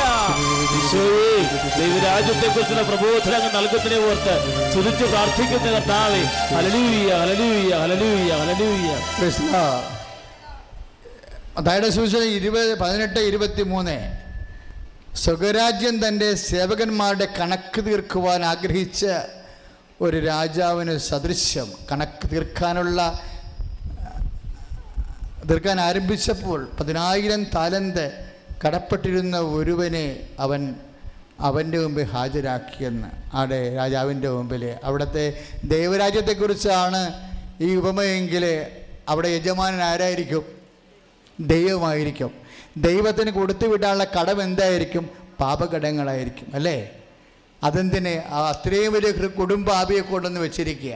എന്താ പറഞ്ഞത്? 10,000 താലന്ത്, $millions. ഈ 10,000 താലന്ത് അവൻ്റെ ജന്മത്തെ കൊടുത്തു വിട്ടാൻ പറ്റത്തില്ല. അപ്പോഴതുകൊണ്ട് നിൻ്റെ ഭാര്യയെ വിൽക്കാൻ പറഞ്ഞു, നിൻ്റെ മക്കളെ വിൽക്കാൻ പറഞ്ഞു, നിൻ്റെ വസ്തുവക വിൽക്കാൻ പറഞ്ഞു. തൽക്കാലം നിനക്ക് ജീവനെ ഞാൻ കൈവെക്കത്തില്ല. അപ്പോൾ എല്ലാം നഷ്ടപ്പെടുകയാണ് ശരിക്കും പറഞ്ഞാൽ. കുടുംബനാഥന് ഒരു ഇപ്പം മദ്യപാനമായിക്കൊള്ളട്ടെ, അല്ലെങ്കിൽ മറ്റു തരത്തിലുള്ള എന്തെങ്കിലും ദൈവത്തിന് നിരക്കാത്ത ഒരു വിഷയമായിക്കൊള്ളട്ടെ, കുടുംബനാഥൻ എന്തെങ്കിലും സംഭവിച്ചാൽ അത് ഭാര്യയെ ബാധിക്കുമെന്ന് വ്യക്തമല്ലേ? കുടുംബനാഥന് ഇപ്പോൾ മറ്റു സ്ത്രീകളുമായിട്ട് എന്തെങ്കിലും ഒരു ചുറ്റിക്കളിയൊക്കെ പോയി കഴിഞ്ഞാൽ അത് വൈഫിനെ ബാധിക്കും. പിന്നെ ആരെ ബാധിക്കും? മക്കളെ ബാധിക്കും. പിന്നെന്ത് ബാധിക്കും? വസ്തുവകളെ ബാധിക്കും, ഇല്ലേ? വസ്തുവകളെ ബാധിക്കും. പാപകരമായ കച്ചവടത്തിനൊക്കെ പോകുന്ന ആൾക്കാരുടെ വസ്തുവകൾ നഷ്ടപ്പെടുന്നില്ലേ? അപ്പോൾ ഇങ്ങനെ ഒരു കൊടുംപാപിയെ കൊണ്ടുവന്നിരിക്കുക. ഈ കൊടുങ്കുപാപിയെ കൊള്ളുമ്പോൾ എന്ത് അപ്പം തന്നെ പിടിച്ച് കൊല്ലുകളാണ് ചെയ്യണത്? ഇല്ല. യജമാൻ അവനോട് കാരുണ്യം കാണിക്കുന്നുണ്ട്. അതാണ് ഞാൻ ആദ്യമേ പറഞ്ഞത്. ദൈവത്തിൻ്റെ സന്നിധി ഭൗതികമായ ആനുകൂല്യം കിട്ടാൻ കാരുണ്യത്തിന് കപ്പം കൊടുക്കേണ്ട കാര്യമില്ല. അത് യജമാനൻ അവൻ്റെ സ്വഭാവത്താൽ നമ്മോട് കാണിക്കുന്ന യേശുക്രിസ്തു ആരാ? യജമാനൻ്റെ ദൈവത്തിൻ്റെ പിതാവായ ദൈവത്തിൻ്റെ കാരുണ്യമാണ്, ദിവ്യകാരുണ്യം. യേശുക്രിസ്തു ആരാണ്? എന്ന് പറഞ്ഞ യേശുക്രിസ്തു ആരാണ്? യജമാനന്റെ ദൈവത്തിന്റെ കാരുണ്യമാണ്. കർത്താവ്. അതുകൊണ്ടല്ലേ പൗലോസ് ചോദിക്കുന്നത്, നമുക്ക് യേശുക്രിസ്തുവിന്റെ കൂടെ നൽകാൻ കാരുണ്യം കാണിക്കവൻ അവനോടുകൂടെ സമസ്തവും നൽകത്തല്ലേ? കൈയടിച്ച് കർത്താവ്. ഹല്ലേലൂയ, ഹല്ലേലൂയ, ഹല്ലേലൂയ, ഹല്ലേലൂയ, ഹല്ലേലൂയ. പക്ഷേ എല്ലാത്തിനും റൈറ്റ് ഓഫ്. അതായത് നീ ഒരു പാപാവസ്ഥയിലാണ് ഇവിടെ ഇരിക്കണമെന്നുണ്ടെങ്കിലും, നീ പ്രാർത്ഥിക്കുന്ന ജോലിക്ക് വേണ്ടിയാണോ, എന്നെ ഈ സമയത്ത് ശ്രമിക്കുന്ന ആരായാലും ശരി, അവൻ ഏത് പാപാവസ്ഥയിലാണ് ജോലിക്ക് വേണ്ടി പ്രാർത്ഥിക്കണാലും ശരി, അവന് ജോലിക്ക് വേണ്ടിയാണോ, പ്രൊമോഷന് വേണ്ടിയാണോ, അവൻ്റെ ജീവിതത്തിൽ വന്നിരിക്കുന്ന വലിയൊരു സാമ്പത്തിക ബാധ്യത വിടുതലിന് വേണ്ടിയാണോ, ആ രോഗത്തിൻ്റെ സൗഖ്യത്തിന് വേണ്ടിയാണോ എന്നാണ് പ്രാർത്ഥിക്കുന്നത്, ആ പ്രാർത്ഥനയുടെ ഉത്തരം നിൻ്റെ പാപാവസ്ഥയെ ബാധിക്കുന്നില്ല. യജമാനൻ നിന്നോട് കാരുണ്യം കാണിക്കാൻ പോകുന്നതാണ്. പക്ഷേ യജമാനൻ കാരുണ്യം കാണിച്ചുകൊണ്ട് അപ്പം നീ അനുഭവിക്കുന്ന, ഈ നിമിഷം നീ അനുഭവിക്കുന്ന എല്ലാ പ്രയാസങ്ങളിൽ നിന്നും കർത്താവ് നിനക്ക് വിടുതൽ നൽകാൻ പോവുകയാണ്. സ്തുതിയുടെ ഹല്ലേലൂയ, ഹല്ലേലൂയ, ഹല്ലേലൂയ, ഹല്ലേലൂയ, ഹല്ലേലൂയ, ഹല്ലേലൂയ, ഹല്ലേലൂയ. പക്ഷേ അച്ഛൻ മുമ്പ് പറഞ്ഞില്ലേ അടയാളം കിട്ടുന്ന അപകടമാണെന്ന്? അടയാളം കിട്ടുന്ന അപകടമാണെന്ന് പറഞ്ഞില്ലേ? അതിൻ്റെ കാര്യം അതായത് ഇപ്പോഴും നിന്നെ ഭൗതികമായ ദൈവം അനുഗ്രഹിച്ചു കഴിഞ്ഞാൽ പിന്നെ ബോൾ നമ്മുടെ കോർട്ടിലാണ്. എന്താ കാര്യം? നമ്മൾക്ക് കിട്ടിയ കാരുണ്യം നമ്മൾ മറ്റുള്ളവർക്ക് കൈമാറ്റം ചെയ്യണം, നമ്മൾ ക്രമീകരിക്കണമെന്ന്. കാര്യം കിട്ടിയ അനുഗ്രഹം നിലനിൽക്കണ്ടേ? ഇയാളെന്താ ചെയ്തിരിക്കണത്? ഈ കഥയിലെ യജമാൻ്റെ സേവകൻ എന്താ ചെയ്തത്? സേവകൻ പുറത്തോട്ട് ഇറങ്ങിയപ്പോൾ തനിക്ക് 100 ദിനാറ് തരാനുള്ള ഒരാളെ കണ്ടുമുട്ടി, സഹപ്രവർത്തകരെ കണ്ടുമുട്ടി. അപ്പോൾ പറഞ്ഞ് കാശരാവുന്നത്. അപ്പോൾ പറഞ്ഞ് ഞാൻ നിത്യപട്ടണിക്കാരനാണ്, ഇന്ന് അത്താഴത്ത് ജൈവോലി എവിടുന്ന് മേടിക്കണമെന്ന് അറിയാൻ പാടില്ല, നടക്കണമെന്ന് പറഞ്ഞപ്പോൾ അവൻ്റെ കഴുത്ത് പിടിച്ച് ഇവൻ ഞെരുക്കി ഒടിച്ച് കളഞ്ഞു. അല്ല, എന്നിട്ട് അവനെ കൊണ്ടുപോയി കൊട്ടേഷൻ ഗ്രൂപ്പിനെ ഏൽപ്പിച്ചിട്ട് കാരാഗ്രഹത്തിലാക്കി. 10,000 താലന്ത് ഇളവ് ലഭിച്ചവനാണ് 100 ദിനാറക്കാരനെ കൊല്ലാൻ പിടിച്ചത്, ഇല്ലേ? അപ്പോഴേ സംഭവിച്ചതെല്ലാം കണ്ട ഭൃത്യന്മാർ വന്നിട്ട് യജമാനോട് സങ്കടം പറഞ്ഞ് അങ്ങ് 10,000 താലന്ത് ഇളവ് ചെയ്ത് കൊടുത്തവനാ. അവൻ 10,000 താലന്ത് ഇളവ് ചെയ്ത് കൊടുത്തവനാണ്. അപ്പോൾ അതായത് ദൈവത്തിൻ്റെ ആദ്യത്തെ ഇളവിന് നിൻ്റെ പാപാവസ്ഥ ഒരു തടസ്സമല്ല. അച്ഛൻ പറഞ്ഞ മനസ്സിലായില്ലേ? കാരണം ഇന്ന് ആദ്യം വരുന്നവരെ ഉദ്ദേശിച്ചാണ് കർത്താവ് ഇത് പറയണത്. നീ ചിലപ്പോൾ കുമ്പസാരിച്ചിട്ട് 3 കൊല്ലമായി കാണും. ഇപ്പം തന്നെ പറഞ്ഞില്ലേ 28 കൊല്ലമായി കുമ്പസാരിക്കാത്ത ആൾ കുമ്പസാരിച്ചെന്ന് പറഞ്ഞില്ലേ ഇവിടെ ചെയ്തപ്പോഴേ. ആ 28 കൊല്ലം കുമ്പസാരിക്കാത്ത ആളാണ് ഇവിടെ നിൽക്കണമെന്നുണ്ടെങ്കിൽ അവനെ കർത്താവ് വെറും കയ്യെ വിടുമെന്ന് നിങ്ങൾക്ക് തോന്നുന്നുണ്ടോ? ഉണ്ടോ? ഇല്ല, അവനെ അനുഗ്രഹിക്കും. ആദ്യത്തെ ഇളവ് ദൈവം ചെയ്യും. ആദ്യത്തെ ഇളവ് ദൈവം ചെയ്തു കഴിഞ്ഞാൽ, അടയാളം കിട്ടിക്കഴിഞ്ഞാൽ, അനുഗ്രഹം പ്രാപിച്ചു കഴിഞ്ഞാൽ പിന്നെ അത് നിലനിൽക്കണ്ടേ? നിലനിൽക്കണത് നമ്മളെ വിശുദ്ധിയിലേക്ക് വരുമ്പോഴാണ്. അപ്പോൾ ആ 100 ധനാറുള്ള ആൾക്കാരെ കണ്ടുപിടിച്ചില്ലേ? ആ 100 ധനാറുള്ള ആൾക്കാരുടെ കഴുത്ത് ഈ ഇത്രയും വലിയ ഇളവ് ജീവിതം കഴുത്ത് പിടിച്ച് കണ്ടിച്ചില്ലേ? അവനെ കൊണ്ട് കാരാഗ്രഹത്തിൽ ഇട്ടില്ലേ? അപ്പം മറ്റു ഭൃത്യന്മാർക്ക് സങ്കടം വന്നില്ലേ? അവർ യജമാനോട് ചെന്ന് പറഞ്ഞില്ലേ? യജമാൻ ഉടനെ ഇവനെ വിളിപ്പിച്ചു. അവനെന്താ വിളിച്ചത്? ദുഷ്ടഭൃത്യ, 10,000 താലന്ത് നിനക്ക് ഇളവ് ചെയ്ത് തന്നതല്ലേ? ഞാൻ നിന്നോട് കരുണ കാണിച്ചില്ലേ? അതുപോലെ നീ നിൻ്റെ സഹഭൃത്തിനോട് കരുണ കാണിക്കേണ്ടതായിരുന്നില്ലേ? അതായത് നമ്മുടെ അടുത്ത സെക്കൻഡ് ആക്ഷൻ. ആദ്യത്തെ ആക്ഷൻ ദൈവം ചെയ്യും, പിന്നെ അത് നിലനിൽക്കണ്ടേ? അവനത് ചെയ്തില്ലല്ലോ. ചെയ്യാത്ത കൊണ്ട് എന്ത് പറ്റി? അവന് നേരത്തെ കൊടുത്ത ആനുകൂല്യം തിരിച്ചെടുത്തിട്ട് ഇവനെ മർദ്ദകന്മാർക്ക് ഏൽപ്പിച്ചെന്നാണ് വചനത്തിൽ കിടക്കുന്നത്. മർദ്ദകന്മാർക്ക്, അതായത് ഈ മനുഷ്യന് 10,000 താലന്ത് അനുഗ്രഹം കിട്ടി, അടയാളം കിട്ടി, ഉടമ്പടിയുടെ പ്രത്യക്ഷ പ്രാർത്ഥനയിലൂടെ സാക്ഷ്യം പറഞ്ഞ മക്കള് സാക്ഷ്യത്തിൻ്റെ സാന്നിധ്യമായി, ദൈവത്തിൻ്റെ വക്താക്കളായി, ദൈവയുടെ പ്രചാരകരായി, സുവിശേഷത്തിന്റെ സാക്ഷികളായി അനേകം മക്കൾ കർത്താവിന് കൊടുക്കാൻ തീരുമാനമെടുക്കട്ടെ. കരങ്ങൾ ഉയർത്തിക്കൊണ്ട് സ്തുതിക്കട്ടെ. ഹല്ലേലൂയ, ഹല്ലേലൂയ, ഹല്ലേലൂയ, ഹല്ലേലൂയ. യേശുവേ, യേശുവേ, നമുക്ക് അനുഗ്രഹം ലഭിച്ചു കഴിഞ്ഞാൽ നമ്മൾ ഉടനെ മേലേന്ന് നമുക്ക് കിട്ടിക്കഴിഞ്ഞാൽ താഴേക്ക് നമ്മൾ കൈമാറണം എന്നതിൻ്റെ അർത്ഥം ഇല്ലേ? മേലേന്ന് നമുക്ക് കാരുണ്യം കിട്ടിയാൽ, അതുകൊണ്ടാണ് മത്തായി 21:31 പറയണത്. അല്ല 18:31 എന്താണ്? ഞാൻ നിന്നോട് കാരുണ്യം കാണിച്ചതുപോലെ നീ നിൻ്റെ സഹഭൃത്തിനോട് കാരുണ്യം കാണിക്കേണ്ടേയില്ലേ? അപ്പം നിൻ്റെ കീഴിലുള്ളത് ചിലപ്പോൾ വൈഫാകാം, ചിലപ്പോൾ മക്കളാകാം, അല്ലേ? ചിലപ്പോൾ അധ്യാപകരാണെ കുട്ടികളാകാം, അല്ലെങ്കിൽ നമുക്ക് കടം തരാനുള്ള വ്യക്തികളാകാം, അല്ലെങ്കിൽ നമുക്ക് തരാനുള്ള വ്യക്തികളാകാം. ആരാണ് നിന്നെ പേടിക്കണത്?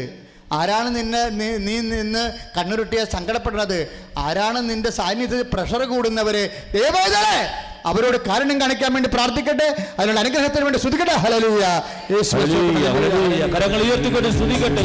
ഹല്ലേലൂയ, ഹല്ലേലൂയ, ഹല്ലേലൂയ, ഹല്ലേലൂയ, ഹല്ലേലൂയ, ഹല്ലേലൂയ, ഹല്ലേലൂയ. യേശുവേ എന്ന് വിളിക്കട്ടെ. ഹല്ലേലൂയ, ഹല്ലേലൂയ, ഹല്ലേലൂയ, ഹല്ലേലൂയ, ഹല്ലേലൂയ. ആദ്യ അനുഗ്രഹം കിട്ടിയാൽ അടുത്ത സെക്കൻഡ് നമ്മുടെ സ്റ്റെപ്പാ എന്താണ്? അനുതാപം. അത് ഞാൻ പറയാം, ചില സാഹചര്യങ്ങളിൽ ചില സമയത്ത് ആദ്യം അനുതാപവും പിന്നെ അനുഗ്രഹവും വരും. ഐസയ 18:1 എന്താ പറയണത്? 1:18 അല്ല, ഐസയ 1:18 അനുഗ്രഹിച്ചാൽ നീ അനുതപിച്ചാൽ നീ അനുഗ്രഹം പ്രാപിക്കും ഇല്ലേ? അത് നമുക്ക് ജനറലൈസ് ചെയ്തിട്ട് എല്ലാവർക്കും അനുദപിച്ചാലേ അനുഗ്രഹം കിട്ടുമെന്നുള്ളതല്ല. മറിച്ച് ആദ്യം നീ അനുഗ്രഹം പ്രാപിക്കുക, രണ്ടാമത് നീ അനുദപിക്കുക. അപ്പം ഇന്ന് ആദ്യം വന്നിരിക്കുന്ന മക്കളോടാണ് ഇപ്പോൾ കർത്താവ് ആദ്യം സംസാരിക്കുന്നത്. ആദ്യം നീ അനുഗ്രഹം പ്രാപിക്കാൻ പോവുകയാണ്. അനുഗ്രഹം പ്രാപിച്ച ദൈവവേദലെ അനുഗ്രഹം കൊണ്ട് ഓടിക്കളഞ്ഞേക്കരുത്. മറിച്ച് എന്താണ്? അനുഗ്രഹം കൊണ്ട് നീ ആത്മാവിനെ നേടണം. കാരുണ്യത്തിനിപ്പോൾ നീ കപ്പം കൊടുക്കണ്ട. പാപിയുടെ പ്രാർത്ഥന ദൈവം കേൾക്കും. പാപിയുടെ പ്രാർത്ഥന ദൈവം കേൾക്കാൻ പോവുകയാണ്. കപ്പം കൊടുക്കാത്ത കാരുണ്യം നിനക്ക് ലഭിക്കാൻ പോവുകയാണ്. നിനക്ക് ലഭിച്ചു കഴിഞ്ഞാൽ നീയും നിൻ്റെ സഹപ്രത്യനോട് മറ്റുള്ളവരോട് കണ്ണ കാണിച്ചുകൊണ്ട് ദൈവത്തിൻ്റെ പൈതലായി ജീവിക്കാമെന്ന് പ്രതിജ്ഞയെടുക്കട്ടെ. സ്തുതിയുടെ ഹല്ലേലൂയ, ഹല്ലേലൂയ, ഹല്ലേലൂയ, ഹല്ലേലൂയ. കരങ്ങൾ ഉയർത്തിക്കൊണ്ട് സ്തുതിക്കട്ടെ. ഹല്ലേലൂയ. ഈശോയെ, ഞങ്ങളൊക്കെ സ്തുതിച്ച് പ്രാർത്ഥിക്കുന്ന കർത്താവേ, സ്തുതിയുടെ ഹല്ലേലൂയ. അഭിഷേക വചനങ്ങളാൽ ശക്തിപ്പെടുത്തലോട് സ്തുതിക്കുന്ന കർത്താവേ, ഹല്ലേലൂയ. സ്തുതിയുടെ ഹല്ലേലൂയ.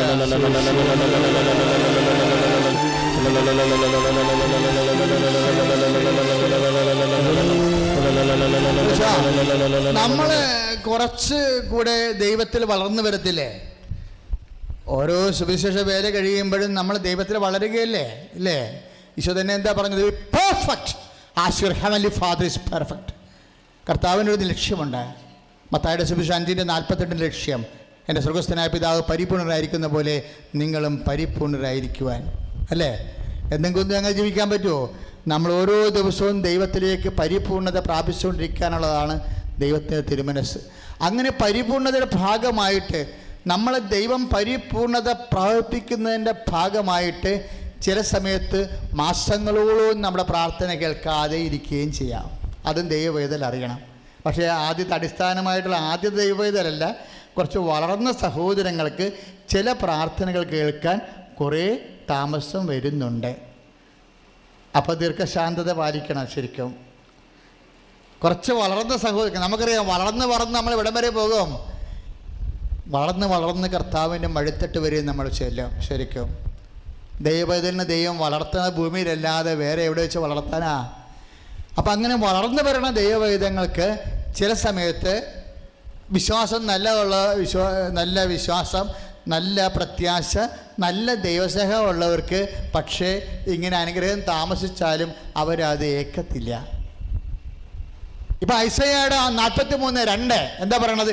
അഗ്നിയിലൂടെ നടക്കും, പക്ഷെ അഗ്നി നിന്നെ വിഴുങ്ങത്തില്ല, വിഴുങ്ങിയതാണ് നിനക്ക് തോന്നത്തില്ല. അതെന്തുകൊണ്ടാ? അഗ്നിയിലൂടെ നമ്മൾ നടക്കുമ്പോഴും അഗ്നി വിഴുങ്ങാത്തതായിട്ട് തോന്നാത്ത കാര്യം എന്താണ്? ദൈവത്തിൻ്റെ സ്നേഹം നിറഞ്ഞ വ്യക്തികൾ, ദൈവത്തിൻ്റെ പ്രത്യാശ നിറഞ്ഞ വ്യക്തികൾ, ദൈവത്തിൻ്റെ വിശ്വാസം നിറഞ്ഞ വ്യക്തികൾക്ക് ഒരു സഹനത്തിൻ്റെ ആഘാതങ്ങളും ഹൃദയത്തിലിട്ട് ഏറ്റതായിട്ട് തോന്നത്തില്ല. കാരണം എന്താ?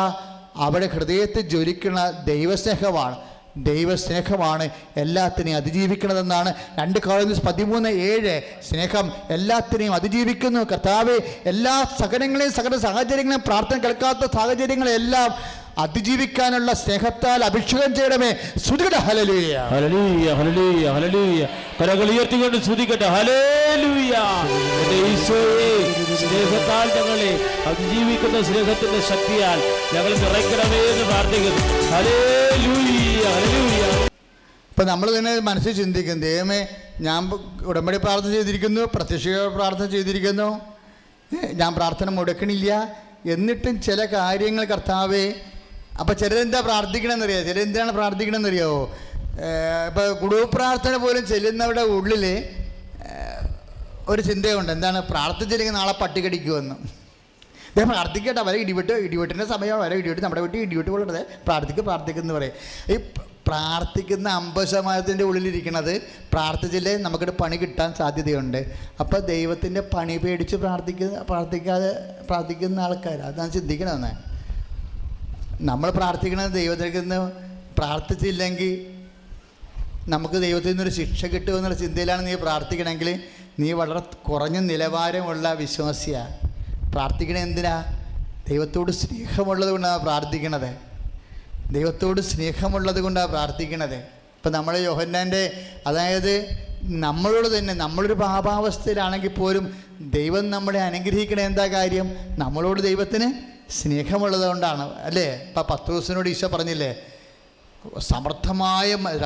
സമൃദ്ധമായ മത്സ്യവിള കിട്ടിക്കഴിഞ്ഞപ്പോൾ 2 വള്ളങ്ങളും മുങ്ങാറാവുകളും നിറച്ച് കഴിഞ്ഞപ്പോൾ പത്രോസ് കർത്താവിൻ്റെ കാലിൽ കെട്ടി വീണിട്ട് എന്നാ പറഞ്ഞത്? ഞാൻ പാപിയാണ് കർത്താവേ, എന്നിൽ നിന്ന് അകന്നു പോകണമേ. അപ്പം അതിൻ്റെ അർത്ഥം എന്താണ്? അവൻ ലൂക്കായുടെ സുവിശേഷം 5:7 അവൻ്റെ പാപാവസ്ഥയിലായിരുന്ന സമയത്താണ് അവന് സമർത്ഥമായ മത്സ്യവിള കിട്ടിയത്, ഇല്ലേ? നിനക്ക് ജോലി കിട്ടണതിന്, നിൻ്റെ സമ്പത്ത് പെരുകണതിന്, നിൻ്റെ കുടുംബത്തിൽ ഭൗതികമായ ഐശ്വര്യങ്ങൾ ഉണ്ടാകണതിന് നിൻ്റെ പാപാവസ്ഥ ഒരു കാരണമല്ല. കാര്യം പത്രോസ് പാപിയായിരുന്നെന്ന് അദ്ദേഹം തന്നെ, മത്സ്യവിള കിട്ടിക്കഴിഞ്ഞാണ് മനുഷ്യൻ പറയണത് ഞാൻ പാപിയാണ്, എന്നിൽ നിന്ന് അകന്നു പോകണേ എന്നല്ലേ. എൻ്റെ അർത്ഥം എന്താ? ഈ മത്സ്യക്കൊയ്ത്ത് കിട്ടണ മുമ്പ് അദ്ദേഹം പാപിയായിരുന്നു, ഇപ്പോഴും അദ്ദേഹം പാപിയാണ്. പക്ഷേ അദ്ദേഹത്തെ കർത്താവ് അദ്ദേഹത്തെ അനുഗ്രഹിച്ചിട്ടുണ്ട്. ദൈവത്തിലെ ഞാൻ എന്തിനാണ് ഇങ്ങനെ പറയണമെന്നറിയാവോ? എന്തിനാണ് പറയണത്? അതായത് കുറേ അധികം മക്കൾ പ്രാർത്ഥനയിൽ താഴെ പോയിട്ടുണ്ട്. താഴെ പോകേണ്ട കാരണം അവർക്ക് തെറ്റായ ബോധ്യമാണ്. അതായത് അവർക്ക് ഭൗതിക അനുഗ്രഹം കിട്ടാത്തതിൻ്റെ കാരണം അവിടെ പാപാവസ്ഥയാണെന്നാണ്. കാര്യം പാപാവസ്ഥ എന്ന് പറയുന്നത് ആത്മീയ നിലവാരമാണ്. ആധ്യാത്മിക നിലവാരം നിത്യതയുമായിട്ടാണ് കൂടുതൽ ബന്ധപ്പെട്ടിരിക്കുന്നത്. മനസ്സിലായ? അതുകൊണ്ടാണ് ഇങ്ങനെ നിങ്ങൾ ലോകത്തേക്ക് നോക്കിക്കേ, ദുഷ്ടൻ്റെ മേലും ശിഷ്ടൻ്റെ മേലും അവൾ മഴ പെയ്യിക്കുന്നു, നീതിമാന്മാരുടെയും നീതിരഹിതയുടെയും മേൽ തൻ്റെ വെയിലുദിപ്പിക്കുന്നു. എന്തിനാണെന്നറിയാവോ? പക്ഷേ നമ്മുടെ ഇന്നത്തെ കർത്താവ് സുവിശേഷം ഭയങ്കര കൃത്യമാണ്. കാര്യം ഒരിക്കലും ഈ അനുഗ്രഹം നമുക്ക് കിട്ടിക്കഴിഞ്ഞാൽ പിന്നെ നമ്മൾ എന്ത് ചെയ്യണം? ദൈവത്തെ ഓർത്ത് ജീവിക്കണം, ദൈവത്തെ അറിഞ്ഞ് ജീവിക്കണം, അല്ലേ? ദൈവത്തിൻ്റെ സാന്നിധ്യം അനുഭവിച്ചുകൊണ്ട് ദൈവത്തിൻ്റെ സാന്നിധ്യം നമ്മുടെ കുടുംബത്തിൽ നിന്ന് പോകല്ലേ എന്നുള്ള ചിന്തയോടുകൂടി ജീവിക്കണം. സുഖിട ഹല്ലേലൂയ,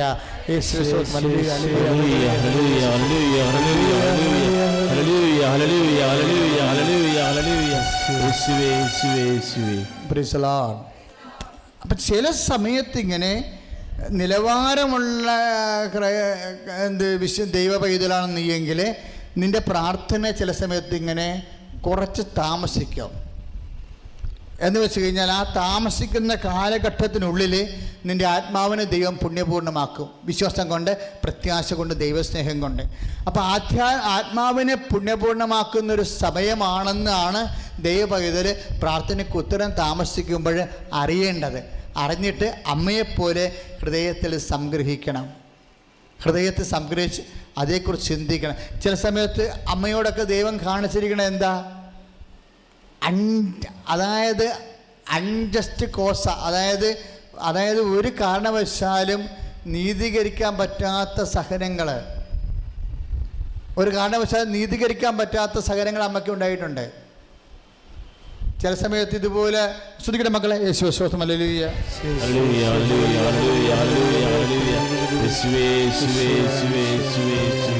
അതായത് അഡീഷണൽ സഫറിങ് വരും. ഇപ്പം നിങ്ങൾ അഡീഷണൽ സഫറിങ്ങിലിരിക്കുന്ന ആൾക്കാർ ശ്രദ്ധിക്കണം. അഡീഷണൽ സഫറിങ് എന്ന് പറഞ്ഞാൽ എന്താണ്? കേവലമായ ഇപ്പം നിൻ്റെ മകൾ നിൻ്റെ ഒക്കെ എന്തെങ്കിലും അസുഖം വന്നിരിക്കണം വിചാരിച്ചു, അല്ലെങ്കിൽ നിൻ്റെ കുടുംബത്തിൽ വേറെ നിൻ്റെ മകളെ, നിൻ്റെ അപ്പന്, നിൻ്റെ ഭർത്താവിന് രോഗമാണ്. ഭർത്താവിന് രോഗമായിരിക്കുന്ന സമയത്താണ് നിൻ്റെ മകള് കല്യാണം കെട്ടിച്ചു വിട്ട മകള് അവിടെ വഴക്കുണ്ടാക്കി വീട്ടിൽ വന്നിരിക്കുന്നത്. അപ്പോൾ രണ്ട് ഡബിളായിട്ട് വരുന്നില്ലേ? രണ്ട് കഷ്ടപ്പാട് ഒരുമിച്ച് വരുന്നില്ലേ? അഡീഷണൽ സഫറിങ് എന്ന് പറയും. അഡീഷണൽ സഫറിങ് എന്ന് പറയുമ്പോൾ സാധാരണഗതിയിൽ വളരെ കരുതലുള്ള ദൈവപൈതൽ അത് അഡീഷണൽ സഫറിങ് വന്നാൽ നമ്മൾ രക്ഷപ്പെടും. എന്താ കാര്യത്തിൽ ഈ എന്തുകൊണ്ടാണ് നമ്മൾ ഉടമ്പടി പ്രാർത്ഥനയുടെ ഒരു ഭാഗമാണ് ആദ്യ ചൊവ്വാഴ്ച പ്രാർത്ഥനയും മൂന്നാം ചൊവ്വാഴ്ച പ്രാർത്ഥനയും അതുപോലെ തന്നെ ആദ്യ ഞായറാഴ്ച പ്രാർത്ഥനയും. കാര്യം എന്ന് വെച്ചാൽ വ്യത്യസ്തമായ ജീവിത നിലവാര അനുഭവ തലങ്ങളിൽ ഇരിക്കുന്നവരെ കർത്താവിൻ്റെ പദ്ധതി അറിയണം. ഇപ്പോൾ ഈശോ എന്നാ പറയണത്? Additional suffering. അതായത് ഒരു സഹനം ഉള്ളപ്പോൾ തന്നെ മറ്റൊരു സഹനം അതിൻ്റെ കൂടെ വരികയാണെങ്കിൽ അതും അമ്മമാതാവിന് കിട്ടിയ സഹനങ്ങളാണ് ശരിക്കും. ഒന്നാമത് ഗർഭിണി, രണ്ടാമത്തത് വീട്ടിൽ നിന്ന് പോരുകയും ചെയ്ത് ഇല്ലേ? ഒന്നാമത്തെ ഗർഭിണി പ്രസവ സമയമായപ്പോൾ തന്നെ കനേഷുമാരിയെന്നും പറഞ്ഞ് വീട്ടിൽ നിന്ന് പോരേണ്ടി വന്നു. അഡീഷണൽ സഫറിങ് വന്നില്ലേ? ആവശ്യത്തിനൊരു സഫറിങ് ഉണ്ട്. സ്ത്രീയുടെ പ്രസവകാലം നമ്മുടെ അതിൻ്റെ കൂടെ കനേഷുമാരി വന്നപ്പോൾ ബത്ലഹേമിൽ നിന്ന്, നസ്രത്തിൽ നിന്ന് ബത്ലഹേമിലേക്ക് വരികയാണ് ചെയ്യണത്. അപ്പോൾ അഡീഷണൽ സഫറിങ് ആയി. Additional suffering for unjust cause. ഒരു കാരണവും ഉണ്ടാകത്തില്ല. പ്രത്യേകിച്ചൊരു കാരണമില്ലാതെ ഡബിൾ ആയിട്ടുള്ള ഭാരങ്ങൾ കയറി വരും. ദൈവത്തിലെ ശ്രദ്ധിക്കണേ. ആർക്കെങ്കിലും പ്രത്യേകിച്ചൊരു കാരണവുമില്ലാതെ അഡീഷണൽ ആയിട്ടുള്ള സഫറിങ് പ്രയാസങ്ങൾ വരുന്നുണ്ടെങ്കിൽ എൻ്റെ മക്കളോട് ഞാൻ പറയുന്നു, നിങ്ങൾ ഉടമ്പടി ചെയ്ത് പ്രാർത്ഥിച്ച് മൗനമായിരിക്കണം. മാതാവിനെ പോലെ ഹൃദയത്തെ സംഗ്രഹിക്കേണ്ടതാണ്. എന്താ കാര്യം എന്നറിയാവോ? അങ്ങനെ വരുന്നത് ദൈവദാസനോടാണ്. അവൻ സഹിക്കേണ്ടത്, അവൻ കഷ്ടപ്പെടേണ്ടത് കർത്താവിൻ്റെ ഇഷ്ടമായിരുന്നു പറഞ്ഞൊരു വചനമുണ്ട്. ഐസയായിലെ വചനം, ഐസയ 53:9 അവൻ കഷ്ടപ്പെടേണ്ടത് കർത്താവിൻ്റെ ഇഷ്ടമായിരുന്നെന്ന്. അതായത് ചില അഡീഷണൽ സഫറിങ് വരണത് നീ ദൈവപൈതലായി കഴിയുമ്പോൾ കർത്താവിൻ്റെ ഇഷ്ടമായിട്ട് വരും. അത് എല്ലാവരോടും ഇല്ല, സഹനദാസന്മാരുടെ ഉള്ളു. അതായത് നീ ഒരു അതായത് അഡീഷണൽ സഫറിങ് വരികയും രണ്ട് സഫറിങ് ഒരുമിച്ച് വരികയും അതിന് പ്രത്യേക കാരണമൊന്നുമില്ലാതെ നീ വേദനിക്കുകയും മറ്റുള്ള നിന്നെ കൈ ചൂണ്ടുകയും ചെയ്യുമ്പോൾ ഓർക്കുക, അതിലും ദൈവം അറിയാതെ ഒന്നും എൻ്റെ ജീവിതത്തിൽ സംഭവിച്ചിട്ടില്ല. പക്ഷേ ഇങ്ങനെ ഡബിൾ അടിച്ച് സങ്കടം വരുമ്പോൾ എപ്പോഴും രക്ഷാകരമായ മൂല്യം ഉണ്ടാകും. അതിന് ഡബിൾ അടിച്ച് സങ്കടം വരത്തില്ലേ? ഡബിളോ ത്രിബിളോ സങ്കടം വരുമ്പോൾ ഓർക്കുക, ഇതിന് നീ ഇപ്പം അമ്മ മാതാവും സഹനദാസൻ ഈശോയാണ്. പക്ഷേ അമ്മ മാതാവിൻ്റെ ജീവിതം നോക്കുമ്പോൾ അവൻ തൻ്റെ ജനങ്ങളിൽ നിന്ന് മാറ്റപ്പെട്ടു വന്ന് ഐസയ 53:10 എഴുതിയിട്ടുണ്ട്. അമ്മക്കും അതല്ലേ സംഭവിച്ചത്. അമ്മയും യോവാക്കിൻ്റെ അപ്പൻ്റെ കൂടെയും അന്നാമ്മയുടെ കൂടെയും കുടുംബത്തിൽ സമാധാനത്തിൽ പ്രസവിക്കേണ്ട ആളല്ലേ. അവളെന്തുകൊണ്ടാണ് സ്വന്തം ജനങ്ങളുടെ ഇടയിൽ നീ കനേഷുമാരി പ്രമാണിച്ച് മാറ്റപ്പെടേണ്ടി വന്നത്? എങ്ങനെയാണ് യേശു ക്രിസ്തുവിനെ കുറിച്ച് എഴുതിയിരിക്കുന്നത്? അവൻ്റെ ജനങ്ങളിൽ നിന്ന് അവൻ മാറ്റപ്പെടേണ്ടി വരുമ്പോൾ അതെല്ലാം സകലദാസ ലക്ഷണമാണ്. എല്ലാ സകലദാസനെല്ലാം ലോകത്തിൻ്റെ രക്ഷകനാണെങ്കിൽ സകലദാസി ലോകത്തിൻ്റെ സകരക്ഷകയാണ്. അമ്മ സകരക്ഷകയാണ്. കൈ അടിച്ച് കർത്താവ്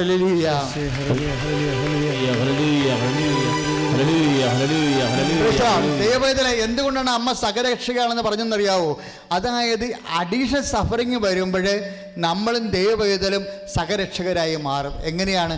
നമ്മൾക്ക് എന്തെങ്കിലും ഇപ്പം നമ്മൾക്ക് ഒരു ലക്ഷ്യമുണ്ട്, കർത്താവിനെ അറിയിക്കണം, അറിഞ്ഞവരെ ആഴപ്പെടുത്തണം, അങ്ങനെ എല്ലാവരും രക്ഷ പ്രാപിക്കണം, എല്ലാവർക്കും നിത്യജീവൻ ലഭിക്കണം, എല്ലാവരും ദൈവമഹത്വത്തിൽ എത്തിച്ചേരണമെന്നുള്ള ഉദ്ദേശത്തിൽ വരുമ്പോൾ ഈ അഡീഷണൽ സഫറിങ് വരുന്നവർക്കാണ് അതിന് കൂടുതൽ ചാൻസ് ഉള്ളത്. അഡീഷണൽ സഫറിങ് വരുന്നവർ ഡബിളോ ത്രിബിളോ അടിച്ച് ഒരുമിച്ച് ഒരേ സങ്കടങ്ങൾ കയറി വരുന്നവർ നിശബ്ദമായി നിന്നുകൊണ്ട് അതിനെ ലോകത്തിൻ്റെ യേശുവിനെ ലോകം സ്വീകരിക്കാൻ വേണ്ടിയും അതുപോലെ തന്നെ യേശുവിൻ്റെ രക്തത്തെ രക്ഷിക്കപ്പെടാത്ത സഹോദരങ്ങൾക്ക് വേണ്ടിയും അവർ യേശുവിനെ കണ്ടെത്താൻ വേണ്ടിയും കാഴ്ചവെച്ച് കഴിയുമ്പോൾ പരിശുദ്ധാത്മാവ് നിൻ്റെ മേൽ വരും. എപ്പോഴും നമുക്കറിയാവില്ല, പരിശുദ്ധാത്മാവ് വരുന്ന സമയങ്ങളെല്ലാം എപ്പോഴും പരിശുദ്ധാത്മാവ് വരണ എപ്പോഴാണ്? ആദിദൈവം ആകാശ ഭൂമിയെ സൃഷ്ടിച്ചപ്പോൾ ഭൂമി രൂപരഹിതമായിരുന്നപ്പോൾ പരിശുദ്ധാത്മാവ് ഇടിച്ചിറങ്ങി. നിന്റെ ജീവിതം രൂപരഹിതമാകുമ്പോൾ നിന്റെ ആത്മാവിലേക്ക് വരാൻ കാലമായെന്ന് ദൈവത്തെ തിരിച്ചറിയണം. അതുപോലെ തന്നെ യേശുക്രിസ്തു പീഡാനുഭവം എടുപ്പിച്ച ഗെത്സമനയിൽ ചോര വീർത്തപ്പോൾ പരിശുദ്ധാത്മാവ് ഇടിച്ചിറങ്ങി. യോഹന്നാന്റെ സുവിശേഷത്തിൽ 18:6 അവനെ ശക്തിപ്പെടുത്താൻ മലാഖ വന്നു. ദൈവവേദന നീ അശക്തയായി തീരുമ്പോൾ, നീ അഡീഷണൽ സഫറിങ് കൊണ്ട് 3-4 തരം വേദനകൾ കൊണ്ട് ഒരുമിച്ച് തളർന്നു പോകുമ്പോൾ പരിശുദ്ധാത്മാവ് വരാൻ, നീ ശക്തിപ്പെടാൻ, ദൈവം നിന്നെ ശക്തിപ്പെടുത്താൻ ദൈവം തീരുമാനിച്ചിരിക്കുന്നതിൻ്റെ അർത്ഥം. ഔസപിതാവ് ഉറങ്ങിയെന്നും പറഞ്ഞ് ഇപ്പോഴ് പരിശുദ്ധ പിതാവിൻ്റെ പ്രാർത്ഥനാ പുസ്തകത്തിൽ ഉറങ്ങുന്ന ഔസപിതാവ് സൂക്ഷിച്ചിട്ടുണ്ട് ഇല്ലേ? പക്ഷേ ഉറങ്ങുന്ന ഔസപിതാവ് ഇപ്പം ചർച്ചാ വിഷയമായി വരികയാണ്. കാര്യം എന്ത്? പക്ഷേ ഔസപിതാവ് എപ്പോഴാണ് ഉറങ്ങിയത്? അഡീഷണൽ സഫറിങ് വന്നപ്പോഴാണ് ഉറങ്ങിയത്. അഡീഷണൽ സഫറിങ് അല്ലേ? താൻ ജീവിത പങ്കാളിയായി സ്വീകരിക്കാൻ പോകുന്ന സ്ത്രീ മറ്റൊരു പുരുഷനെ കല്യാണം കഴിച്ചതുപോലെ തോന്നുന്ന സമയത്താണ് അവൻ്റെ ചങ്കിന് കിഴുത്ത വന്നിട്ട് അവനെന്ത് ചെയ്യും? അമ്മ ഹൃദയത്തിൽ സംഗ്രഹിച്ച പോലെ ഔസപിതാവ് ടെൻഷൻ അടിച്ച് ഉറങ്ങി. അപ്പോഴെന്ത് സംഭവിച്ചു? ദൈവദൂതൻ വന്നെന്ന് ടെൻഷൻ അടിക്കുമ്പോൾ, ഔസപിതാവിന് ടെൻഷൻ അടിക്കുമ്പോൾ, ഈശോയ്ക്ക് ടെൻഷൻ അടിക്കുമ്പോൾ, പരിശുദ്ധ അമ്മയ്ക്ക് ദൈവദൂതനോ പരിശുദ്ധാനോ വന്നെങ്കിൽ ദൈവവേദനേ എൻ്റെയും നിൻ്റെയും ജീവിതത്തിൽ അഡീഷണൽ സഫറിങ് വരുമ്പോൾ എനിക്ക് പരിശുദ്ധാത്മാവെന്നറിയാനും ദൈവത്തിൻ്റെ ദൂതനെ സന്ദർശിക്കപ്പെടാനും ദൈവത്തിൻ്റെ ദൂതരായിട്ട് ദൈവത്തിൻ്റെ സന്ദേശവാഹകരായിട്ട് രക്ഷയുടെ ദൗത്യവാഹകരായിട്ട് അനേകം മക്കൾ ദൈവത്തിലേക്ക് വീണ്ടെടുക്കാൻ വേണ്ടി അമ്മയെക്കുറിച്ച് എന്താ എഴുതിയിരിക്കണത്? യേശുവിനെ കുറിച്ച് എന്താ എഴുതിയിരിക്കണത്? അവൻ്റെ രക്തത്തിൽ ജനിക്കാൻ പോകുന്ന ഒരു തലമുറയെ ഓർത്തുകൊണ്ട് അവൻ പ്രത്യാശ കൊണ്ടെന്ന് എഴുതിയിരിക്കണം. ഐസയ 53:10 അല്ലേ? ഓരോ സഫരം കഴിയുമ്പോഴും അത് ലോകത്തിൻ്റെ ആത്മാക്കളുടെ വീണ്ടെടുപ്പിന് വേണ്ടി നമ്മൾ കാഴ്ചവെച്ച് കഴിയുമ്പോൾ നമ്മുടെ സഹനത്തിലൂടെ വലിയൊരു സമൂഹം ഇവിടെ യേശുക്രിസ്തു അറിയാൻ വേണ്ടി വരുമ്പോൾ നമ്മൾ സഹനദാസിയായി ലോകരക്ഷകരായി യേശുക്രിസ്തുവിൻ്റെ സഹരക്ഷകരായി യേശുക്രിസ്തു പരിശുദ്ധ അമ്മയുടെ സഹനദാസികളായി നമ്മളും മാറുമ്പോൾ അത് ദൈവാനുഗ്രഹമാണെന്ന് നമ്മൾ പറഞ്ഞു തരാൻ പരിശുദ്ധാത്മ വരുമ്പോൾ, ആ പരിശുദ്ധാത്മയെ കുറിച്ചാണ് ഈശോ പറഞ്ഞത്. പരിശുദ്ധാത്മ വരുമ്പോൾ എല്ലാ കാര്യങ്ങളും നിങ്ങളെ പഠിപ്പിക്കുമെന്ന്. ദൈവവേദന ഇതുപോലെയുള്ള ആധ്യാത്മികമായ വളർച്ചയിലെ സകല അഗ്നിപരീക്ഷകളിലെല്ലാം പരിശുദ്ധാത്മാവ് നിറഞ്ഞുകൊണ്ട് ലോകത്തിന് യേശുക്രിസ്തുവിന് വേണ്ടി ലോകത്തെ വീണ്ടെടുക്കാൻ വേണ്ടി നിനക്ക് കുടുംബത്തിൻ്റെ ജീവിതം മാത്രമല്ല, ദൈവവേദന നീ ദൈവത്തിൻ്റെ മകളാണ് ആത്യന്തികമെങ്കിൽ, നീ ദൈവത്തിൻ്റെ മകനാണ് ആത്യന്തികമെങ്കിൽ നിനക്കൊരു കുടുംബത്തെ പോറ്റി 20-70 കൊല്ലം ജീവിക്കാൻ വേണ്ടി മാത്രമുള്ള ഉത്തരവാദിത്വമല്ല ദൈവം നിനക്ക് തന്നിരിക്കുന്നത്. മറിച്ച് യേശുക്രിസ്തു വിശുദ്ധ എത്താം എന്തിനു വേണ്ടിയാണ് ഭൂമിയിൽ വീണത്? ലോകത്തിന് വീണ്ടെടുപ്പിനാണെങ്കിൽ എന്നെയും നിന്നെയും കർത്താവ് അഭിഷേകം ചെയ്യുന്ന ശക്തിപ്പെടുന്ന സമയമാണ് അഡീഷണൽ സഫറിങ്ങിൻ്റെ ടൈം. അതുപോലെ ഇരട്ടി ദുഃഖങ്ങൾ വരുന്ന സമയം, ആ സമയങ്ങളിലെല്ലാം പ്രാർത്ഥിച്ച് നിലനിന്നുകൊണ്ട് ആത്മാവിനെ സ്വീകരിച്ചുകൊണ്ട് ആത്മാവിനെക്കാൾ ലോകത്തെയും വിളിപ്പിക്കുന്നതിന് വേണ്ടി, ലോകത്തെ വീണ്ടെടുക്കുന്നതിന് വേണ്ടി കർത്താവേ എന്നെ നിന്റെ സുവിശേഷത്തിലെ ഉപകരണമാക്കണമേ.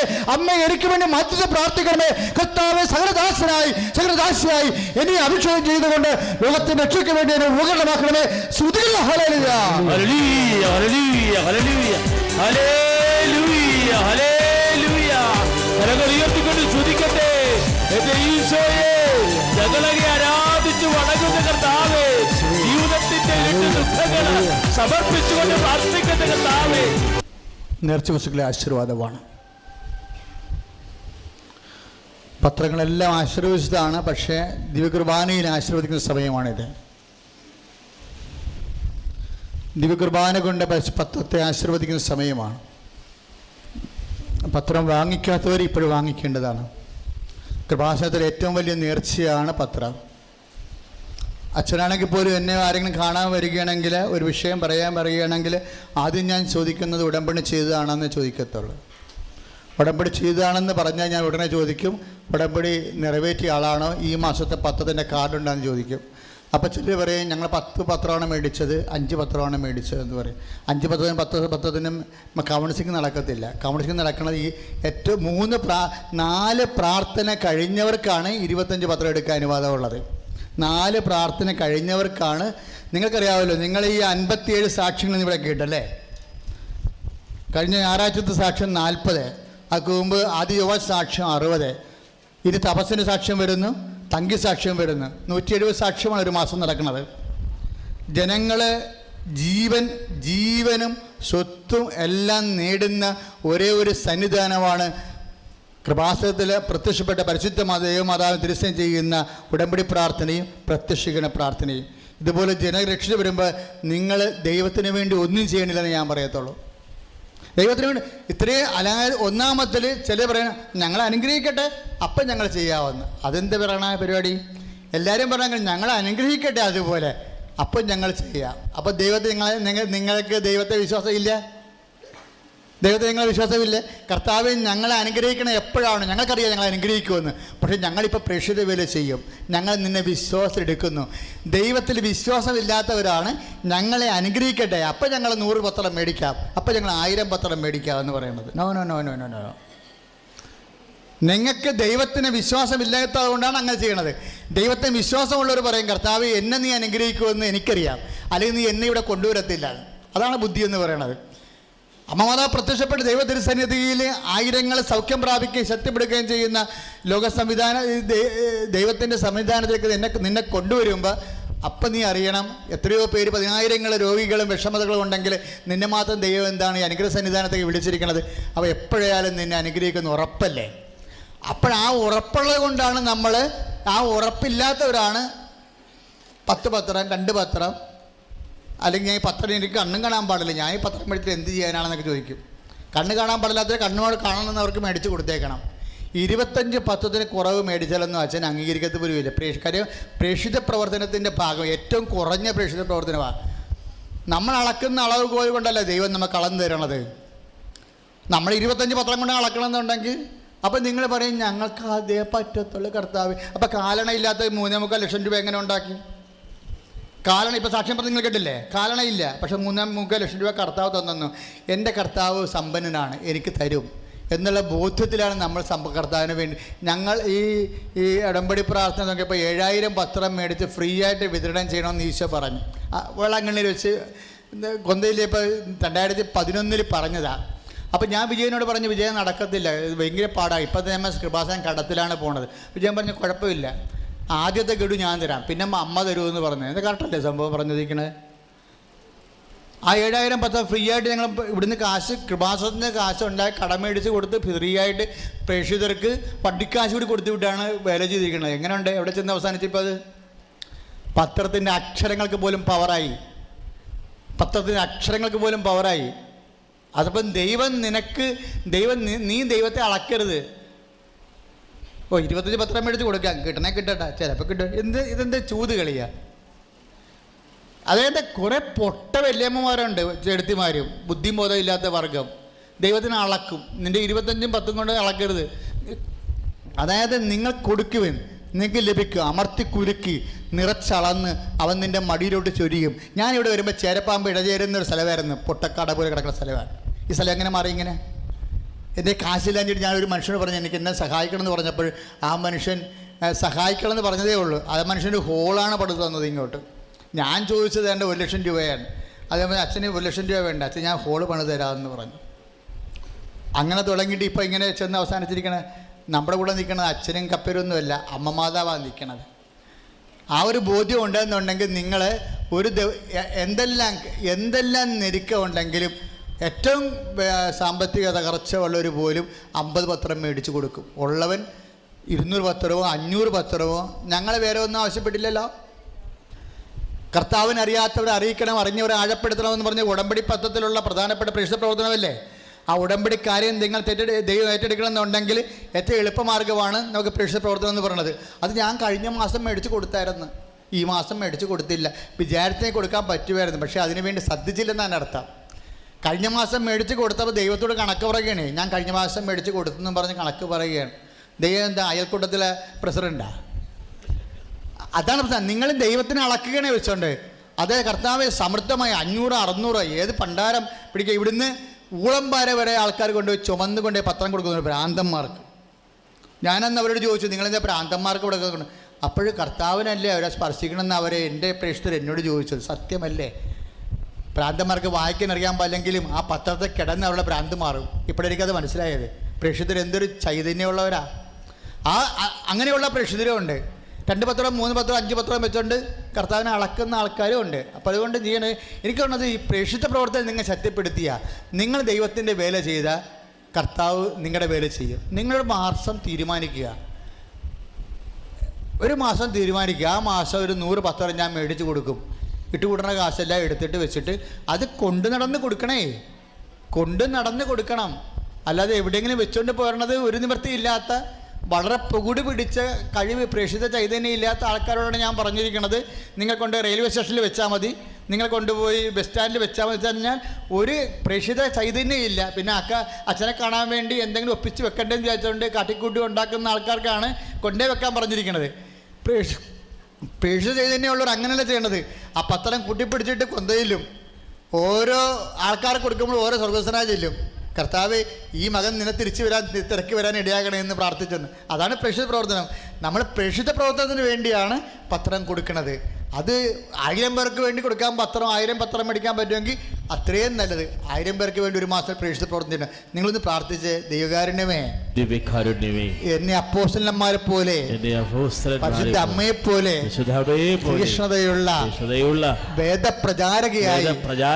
പ്രചാരകനായി ദൈവപ്രേക്ഷിതനായി മാറ്റണമേ. എനിക്ക് അങ്ങ് നൽകിയ എല്ലാ ആവതും എല്ലാ സമ്പത്തിന്റെ ദശാംശം കൊണ്ട് പ്രേക്ഷിത വേല ചെയ്യാൻ എന്നെ സഹായിക്കണമേ. പത്രം ഉയർത്തിപ്പിടിച്ച് പത്രം കിട്ടാത്തവർ വാങ്ങിക്കുക. ബഹുമാനപ്പെട്ട പ്രേക്ഷിതര് പത്രം ഇല്ലാത്തവർക്ക് കൊടുക്കുക. പത്രം ഉയർത്തിപ്പിടിച്ച് വിശ്വാസ പ്രമാണം ചൊല്ലിക്കുക.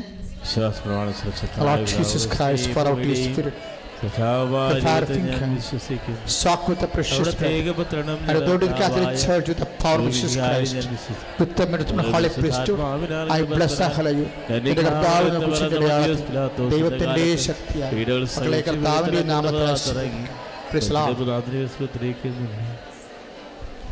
തിരി ഉപ്പ് വാങ്ങിച്ചിട്ടുള്ളവരെ കയ്യിലെടുക്കുക. തിരി ഉപ്പ് വാങ്ങിച്ചിട്ടുള്ളവർ, തിരി ഉപ്പ് മേടിച്ചിട്ടുള്ളവർ പ്രത്യേകം ശ്രദ്ധിക്കുക. നമ്മൾ ഈ ഒലിവെണ്ണ എന്ന് പറയരുത് കേട്ടോ. ഉടമ്പടി തൈലമെന്ന് അതിൻ്റെ അടുത്ത് ഉടമ്പടിയിലുണ്ടാകുന്ന തൈലമാണ്. അതുകൊണ്ടാണത് വയറെ പെട്ടുമ്പോഴും അതുകൊണ്ടാണത് കാലപ്പെട്ടുമ്പോഴും പതുമ ഉണ്ടാകുന്നതും ദൈവം ഇടപെടണതും. അതുകൊണ്ട് നിങ്ങൾ ഒരു കാരണം ഉടമ്പടി, അതായത് കൃപാസനത്തിൽ വരുമ്പോൾ ഉടമ്പടി തൈലമാണ് വാങ്ങിക്കേണ്ടത്. അല്ലാതെ വല്ലോടത്തും നോക്കി ഒലിവെണ്ണയും മേടിച്ചുകൊണ്ട് വരരുത്. അതൊന്നും ഉടമ്പടി തൈലമല്ല. അതൊക്കെ നിങ്ങൾ തേച്ചിട്ട് അവസാനം ഫലമില്ലെന്നുണ്ടെങ്കിൽ നിങ്ങളുടെ വിശ്വാസം കുറയുമ്പോൾ പിശാചാണ് പ്രവർത്തിക്കണത്. നമ്മുടേത് ഒലിവെണ്ണ അല്ല, ഉടമ്പടി തൈലമാണ്. ഉടമ്പടി ചെയ്തതിൻ്റെ ഭാഗത്ത് മാതാവുമായിട്ട് നമ്മൾ ചെയ്ത ഉടമ്പടിയാണ്. ചോദിച്ചപ്പോൾ പറഞ്ഞില്ല കേട്ടില്ല. അത് ഉടമ്പടി ചെയ്യുന്നവരെല്ലാവരും കൃത്യമായിട്ട് ആ 4 കാര്യങ്ങൾ, 3 പാപങ്ങൾ ഉപേക്ഷിക്കുക, ബുധനാഴ്ച ഉപവസിക്കുക, ശനിയാഴ്ച ഉപവസിക്കുക, അല്ലെങ്കിൽ പ്രാർത്ഥന കൃപാസനത്തിൽ ഏതെങ്കിലും ആദ്യ ചൊവ്വാഴ്ചയോ 3-ാം ചൊവ്വാഴ്ചയോ 1-ാം ഞായറാഴ്ചയോ പ്രാർത്ഥന കൂടുക, വെളുപ്പിനെ എഴുന്നേറ്റ് ഉടമ്പടി പ്രത്യക്ഷീകരണ പ്രാർത്ഥന ചെല്ലുക, രാത്രി പച്ചത്തിരി കത്തിച്ചുകൊണ്ട് ഉടമ്പടി പ്രാർത്ഥന ചെല്ലുക. അതെല്ലാം കൃത്യമായിട്ട് അപ്പനോ അമ്മയോ മരിച്ചാൽ മാത്രമേ അച്ഛൻ അതിനകത്ത് നിന്ന് അന്ന് പ്രാർത്ഥിക്കേണ്ടെന്ന് പറയത്തുള്ളൂ. ബാക്കി എല്ലാ ദിവസവും നിങ്ങൾ ആങ്ങളെ വീട്ടിൽ പോയി, അല്ലെങ്കിൽ അനിയത്തി ജോലിയും മസ്കറ്റിൽ നിന്ന് വന്നപ്പോൾ കാണാൻ പോയി, അന്ന് പ്രാർത്ഥിച്ചില്ല എന്ന് പറയുമ്പോൾ ഞാൻ പിന്നെ ഒന്നും മിണ്ടത്തില്ല. കാര്യം എന്താ, ആ വ്യക്തിയെ ഞാൻ സംസാരിക്കത്തില്ല ആ വ്യക്തിയോട്. കാര്യം എന്താ കാര്യം, ഉടമ്പടി ബ്രേക്ക് ചെയ്തിരിക്കുന്നതാണ് ആൾ. ഉടമ്പടി ബ്രേക്ക് ചെയ്ത് കഴിഞ്ഞാൽ ചെയ്യാവുന്ന മിനിമം ബ്രേക്കിന് ചെയ്യാവുന്നത് രണ്ടാമത് ഉടമ്പടി പുതുക്കേണ്ടി വരും. അല്ലെങ്കിൽ ഉടനെ കുമ്പസാരിച്ചിട്ട് ഒരു ദിവസം മുടങ്ങി ഇങ്ങനെ അത്യാവശ്യ ഘട്ടത്തിൽ വന്നു പോയാൽ കുമ്പസാരിച്ചിട്ട് മനസ്സാപർണം ചൊല്ലി കൈവിരിച്ച് നിന്ന് മുട്ടകെന്ന് വെച്ച് നമുക്ക് കർത്താവോട് മനസ്സാപർണം ചൊല്ലിയിട്ട് നിങ്ങൾക്ക് ഉടമ്പടി സ്റ്റാർട്ട് ചെയ്യാം. മുടങ്ങി അല്ലെങ്കിൽ നിങ്ങൾ കൊണ്ടുപോകുന്ന ഉടമ്പടി, കാര്യം ഉടമ്പടി പുതുക്കി ഇട്ടച്ചും പോകാനും പറ്റത്തില്ല, ഇട്ടച്ചു പോകാൻ പറ്റത്തില്ല. കാര്യം ഞാൻ ഉടമ്പടി നിങ്ങൾ ദൈവദർശനം ചെയ്തതല്ലേ. അത് നിങ്ങൾ എന്തെങ്കിലും കുടുംബത്തിൽ കലഹം ഉണ്ടായി, ഭർത്താവ് വെള്ളം ഒഴിച്ച് വാതിലിട്ട് ചവിട്ടി കണ്ടിച്ചെന്ന് പറഞ്ഞ് നിങ്ങൾ ഉടമ്പടി മുടക്കേണ്ട കാര്യം എന്താ? അങ്ങനെ പിശാച പല പരിപാടികളും കാണിക്കും. നമ്മൾ മൈൻഡ് ചെയ്യത്തില്ല. നമ്മൾ പ്രാർത്ഥിച്ച് തന്നെ അവൻ്റെ കൈയും കാലം തളർത്തും. ഭർത്താവല്ല വാതിലിട്ട് ചവിട്ടണത്, പിശാചല്ലേ അവൻ്റെ. അപ്പം നിങ്ങൾ ഉള്ള ശക്തി കൂടി കളഞ്ഞിരുന്നുണ്ടായിരുന്നാൽ എന്ത് ചെയ്യും? അപ്പം നിങ്ങൾ ഡബിൾ പ്രാർത്ഥിക്കേണ്ട ദിവസമാണെന്ന്. എന്തെങ്കിലും പ്രശ്നം ഉണ്ടെങ്കിൽ തിറവേദയെ മുഴുകുന്നവൻ കർത്താവ് കൂടുതൽ തീക്ഷണമായി പ്രാർത്ഥിച്ചതുപോലെ എന്തെങ്കിലും വിഷയം ഉണ്ടെങ്കിൽ പിശാചിനെ ഒതുക്കാൻ വേണ്ടി നമ്മൾ ഡബിൾ പ്രാർത്ഥിക്കണം. അല്ലാതെ പ്രാർത്ഥന മുടക്കി കഴിഞ്ഞു കഴിഞ്ഞാൽ അത് അങ്ങനെ മുടങ്ങാതിരിക്കാനാണ് മരിയൻ തപസ് വെച്ചിരിക്കുന്നത്. അങ്ങനെ മുടങ്ങാതിരിക്കാനാണ് ഉപവാസ പ്രാർത്ഥന. ബോധ്യം കിട്ടാത്തവരാണ് എന്തെങ്കിലും കാണിച്ചു കൂട്ടുന്നത്. ബോധ്യം കിട്ടിക്കഴിഞ്ഞാൽ നമുക്കറിയാം എൻ്റെ അന്ത്യം. ഇത് ഉടമ്പടിയാണ്. ദൈവം എപ്പോഴായാലും ഈ വിഷയത്തിൽ തീരുമാനം ഉണ്ടാക്കും. ഒരു ബുദ്ധിയും ബോധം ഇല്ലാത്ത ആൾക്കാരെ 70, അതായത് 2 വിഷയത്തിന് മാത്രം ജയിച്ച് ബാക്കിയെല്ലാം തോറ്റെന്ന് പറഞ്ഞ ആൾക്കാരല്ലേ ഇപ്പോൾ 90% മാർക്ക് മേടിക്കണത്. ഉടമ്പടി ബലത്തിലാണ് സംഭവം ചെയ്യണത്. ആ ചെയ്യണ ആൾക്കാർക്ക് ആ ബോധ്യം ഉണ്ടെന്നുണ്ടെങ്കിൽ ദൈവത്തിന് പിന്നെ ഒന്നും ചെയ്യാൻ പറ്റില്ല. കാര്യം ദൈവം നമ്മുടെ ബോധ്യത്തിലാണ് വർക്ക് ചെയ്യണത്. നിൻ്റെ കാര്യം റീസണബിൾ ആണോ യുക്തിപരമാണോ അല്ലേ എന്നല്ല. ഇപ്പം ജോസഫച്ചനെ കുറിച്ച്, ജോസഫച്ചനെ എന്നെ കണ്ട കാരുണ്യത്തോടെ നോക്കും എന്നെങ്ങാനും എന്നോട് പറഞ്ഞാൽ അവൻ്റെ മനസ്സിൽ ഇരിക്കണത് ഞാൻ ഭയങ്കര കാരുണ്യവാനാണെന്നാണെങ്കിൽ ഞാൻ പിന്നെ അവൻ്റെ മുമ്പിൽ എങ്ങനെ നിൽക്കും? ഇപ്പം ജോസഫച്ചനെ ഞാൻ കാണുകയാണെങ്കിൽ ജോസഫച്ചൻ എന്നോട് കാരുണ്യമായിട്ട് പെരുമാറുമെന്ന്, എന്നെക്കുറിച്ച് നല്ല അഭിപ്രായമാണ് അവന് ഉള്ളതെന്നുണ്ടെങ്കിൽ, അത് എനിക്കറിയാവുന്നുണ്ടെങ്കിൽ ഞാനോട് എങ്ങനെ പെരുമാറും? ഞാൻ നല്ലവനായിട്ടും കാരുണ്യവാനായിട്ട് പെരുമാറും അല്ലേ? അപ്പോൾ ദൈവത്തെക്കുറിച്ച് നമുക്ക് നല്ല അഭിപ്രായമാണ് നമ്മുടെ മനസ്സിൽ ബോധ്യമാണെന്നുണ്ടെങ്കിൽ ആ ബോധ്യമനുസരിച്ച് ദൈവം നമ്മോട് പെരുമാറത്തുള്ളൂ. Whether it is reasonable or not, നീ എങ്ങനെ ദൈവത്തെക്കുറിച്ച് കരുതുന്നു എന്നനുസരിക്കും. അപ്പോൾ ദൈവത്തെക്കുറിച്ച് സുവിശേഷവിഹിതമായിട്ട് നല്ല ബോധ്യങ്ങൾ കിട്ടാൻ വേണ്ടിയാണ് ഈ ധ്യാന. അതുകൊണ്ടാണ് അയ്യോ അത് ഇന്ന് പ്രാർത്ഥനയ്ക്ക് വന്നില്ല, പ്രാർത്ഥനയ്ക്ക് 1 മാസം ഒരു പ്രാർത്ഥനയ്ക്ക് പോലും വന്നില്ല എന്നുണ്ടെങ്കിൽ പിന്നെ ആ കൗൺസിലിംഗ് എടുക്കത്തില്ല, ആളെടുക്കത്തില്ല. അതുകൊണ്ട് പ്രാർത്ഥന ഒരു കാരണവശാലും മുടക്കരുത് മക്കൾ. കാര്യം പ്രാർത്ഥന 1 മാസത്തിൽ 1 പ്രാർത്ഥനയെ ആവശ്യപ്പെടുന്നുള്ളൂ. അതുപോലെ കാര്യം ഇപ്പോൾ ആദ്യ ചൊവ്വാഴ്ച എനിക്ക് വരാൻ പറ്റില്ലെങ്കിൽ നിനക്ക് 1-ാം ഞായറാഴ്ച വരാം, 1-ാം ഞായറാഴ്ച വരാൻ പറ്റില്ലെങ്കിൽ 3-ാം ചൊവ്വാഴ്ച വരാം. ഈ 3 പ്രാർത്ഥനാ ദിവസവും നിനക്ക് വരാൻ പറ്റില്ലെന്നുണ്ടെങ്കിൽ പിന്നെ ഒന്നും പറയാൻ കാര്യമില്ല. കാര്യം നിൻ്റെ കാര്യം അത്രയും മോശമാണ്, അരി എത്തിയെന്നർത്ഥം. ചില വല്യപ്പന്മാർ ഈശോ മറിയാം ചിലപ്പോൾ കഞ്ഞിവെള്ളം കൊടുക്കുമ്പോൾ ചുണ്ടയിൽ കൂടി കഞ്ഞിവെള്ളം ഒഴുകി താഴേക്ക് വരത്തില്ലേ. അപ്പോൾ എന്താ ആയുർവേദ വൈദ്യന്മാർ പറയും, അപ്പാപ്പൻ്റെ അരി എത്തിയെന്ന് പറയും. എന്താണ് വെള്ളം? സാധാരണ മലയാളിക്ക് വെള്ളം കൊടുത്താൽ, എന്ത് വെള്ളം കൊടുത്താൽ, കഞ്ഞിവെള്ളം കൊടുത്താൽ അവൻ കുടിച്ചുള്ളൂ. കഞ്ഞിവെള്ളം ഒരു മലയാളി റിജക്റ്റ് ചെയ്ത് കഴിഞ്ഞാൽ അരി എത്തിയെന്നർത്ഥം ആയുർവേദത്തിൽ. 3 പ്രാർത്ഥനയ്ക്ക് നിനക്ക് വരാൻ പറ്റുന്നില്ലെങ്കിൽ കാര്യമായ എൻ്റെ കുഴപ്പമുണ്ടെങ്കിൽ ഈ കുഴപ്പമുള്ള ആളെ പറ്റി ഞാൻ കൗൺസിൽ ചെയ്യുക. ഒരു നടക്കത്തില്ല, ഒന്നും എൻ്റെ സമയം വേസ്റ്റ് ചെയ്യാനേ പറ്റത്തുള്ളൂ. അതുകൊണ്ട് നിങ്ങൾ ഉടമ്പടി പ്രാർത്ഥിക്കുമ്പോൾ തന്നെ തീരുമാനിക്കണം, കർത്താവേ പ്രാർത്ഥന മുടക്കാൻ ഇടവരത്തില്ലെന്ന് പ്രാർത്ഥിക്കണം. തന്നെയല്ലേ വെറുതെ കൈ വീശി ഇങ്ങോട്ട് പോരരുത്, എനിക്ക് വേണ്ടി പ്രാർത്ഥിക്കണം, ഞങ്ങൾക്ക് എല്ലാവർക്കും വേണ്ടി പ്രാർത്ഥിക്കണം, ശുശ്രൂഷ മൊത്തം സംബന്ധിച്ച് പ്രാർത്ഥിക്കണം. നമ്മളെന്ന് പറയുന്നത് യുദ്ധത്തിലാണ്, സാത്താനോട് ലോകത്തോടുള്ള യുദ്ധത്തിലാണ്. അപ്പം ഞങ്ങളിങ്ങനെ നിൽക്കുമ്പോൾ ഞങ്ങൾ തന്നെ വെട്ടേറ്റ് വീഴാൻ നിങ്ങൾ അനുവദിക്കരുത്. അപ്പം ഞങ്ങളെ നിങ്ങളുടെ കൈകളിൽ എത്തണം. കൂടുതൽ ആത്മാക്കൾ നേടാൻ വേണ്ടി, കൂടുതൽ ആത്മാക്കൾ കർത്താവിൻ്റെ കൃപയിൽ വളരാൻ വേണ്ടി, ഞങ്ങളെ ഉപകരണമാക്കാൻ വേണ്ടി, ഞങ്ങൾക്ക് വേണ്ടി നിങ്ങൾ വെളുപ്പിനും രാത്രിയും പ്രാർത്ഥിക്കണം. അങ്ങനെ വരുമ്പോൾ നമ്മളെല്ലാം ദൈവരാജ്യത്തിൻ്റെ വലിയ പ്രവർത്തകരായി മാറുകയും ദൈവം നമ്മൾ അനുഗ്രഹിക്കുകയും ചെയ്യും. നേരത്തെ വശങ്ങളൊന്ന് ഉയർത്തിപ്പിടിച്ചേ. തിരിയും തേനും വീണ്ടും വിശ്വാസപ്രവണം ചൊല്ലിക്കേ. Lord Jesus Christ, for our peace. And touch the fire of soak with the precious blood. Lord, infuse His Spirit with the Catholic Church, the power of Jesus Christ, with the merits of a holy priesthood. I impart the peace and power, grace.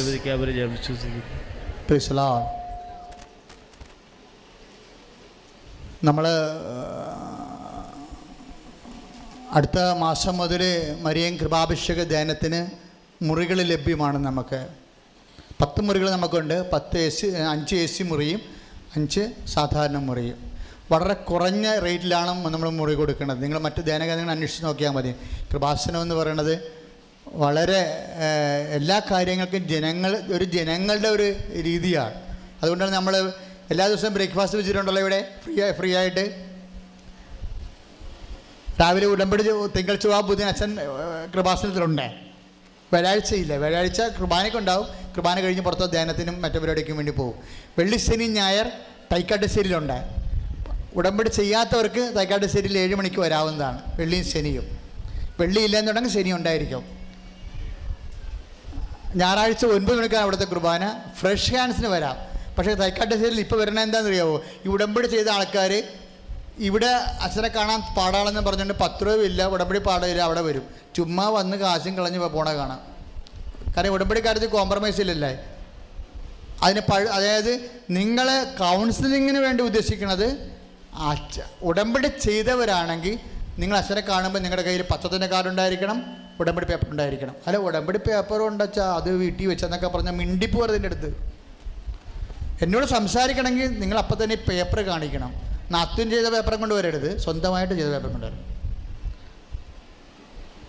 അപ്പം വളരെ high emergency സംഭവത്തിന് ചിലപ്പോൾ നിങ്ങൾക്ക് എന്നെ എവിടെയെങ്കിലും ഇട്ട് പിടിക്കാം. പക്ഷേ ആ സമയത്ത് നിങ്ങൾ ആ മാസം പ്രാർത്ഥന കൂടിയതിൻ്റെയും ആ മാസം ഉടമ്പടി ചെയ്തതിൻ്റെ പേപ്പറും ആ മാസത്തെ പത്രത്തിൻ്റെ പ്രേക്ഷിത കാർഡും കയ്യിലുണ്ടാകണം. ഇതെല്ലാം വേറെ ഒരു കാര്യം സംസാരിക്കുക പോലും ചെയ്ത് കാര്യം ഇത് നിങ്ങൾക്ക് വിശ്വാസമില്ല, എനിക്ക് നല്ല വിശ്വാസമാണ്. ഇത് ചെയ്തു പോയാൽ മാതാവ് എപ്പോഴായാലും ഈ സമയം ഇതിന് സമാധാനം ഉണ്ടാക്കും. അതെനിക്ക് നല്ല ഉറപ്പാണ്. ഈ ഉറപ്പില്ലാത്ത ആൾക്കാരാണ് പ്രാർത്ഥനയും മുടക്കി പത്രവും മേടിക്കത്തില്ല, ഇതിന് പല വധപ്പനിക്കാര്യം പറഞ്ഞുകൊണ്ട് നടക്കും. ഒരു കഥയുമില്ല. അങ്ങനെയുള്ള ആൾക്കാരെ ഇനി ട്രീറ്റ് ചെയ്യണ പ്രശ്നമില്ല. എന്ത് കാര്യത്തിനാണ്? അവർ പ്രേക്ഷിതരാണോ ഇല്ലയോ ഞാൻ നോക്കും. കർത്താവിന് വേണ്ടി ആത്മാക്കളെ വീണ്ടെടുക്കാൻ പ്രാപ്തരാണോ, അതിനുള്ള ബോധ്യമുണ്ടോ, അതിനുള്ള സമയമുണ്ടോ, അതിനുള്ള സമർപ്പണമുണ്ടോ.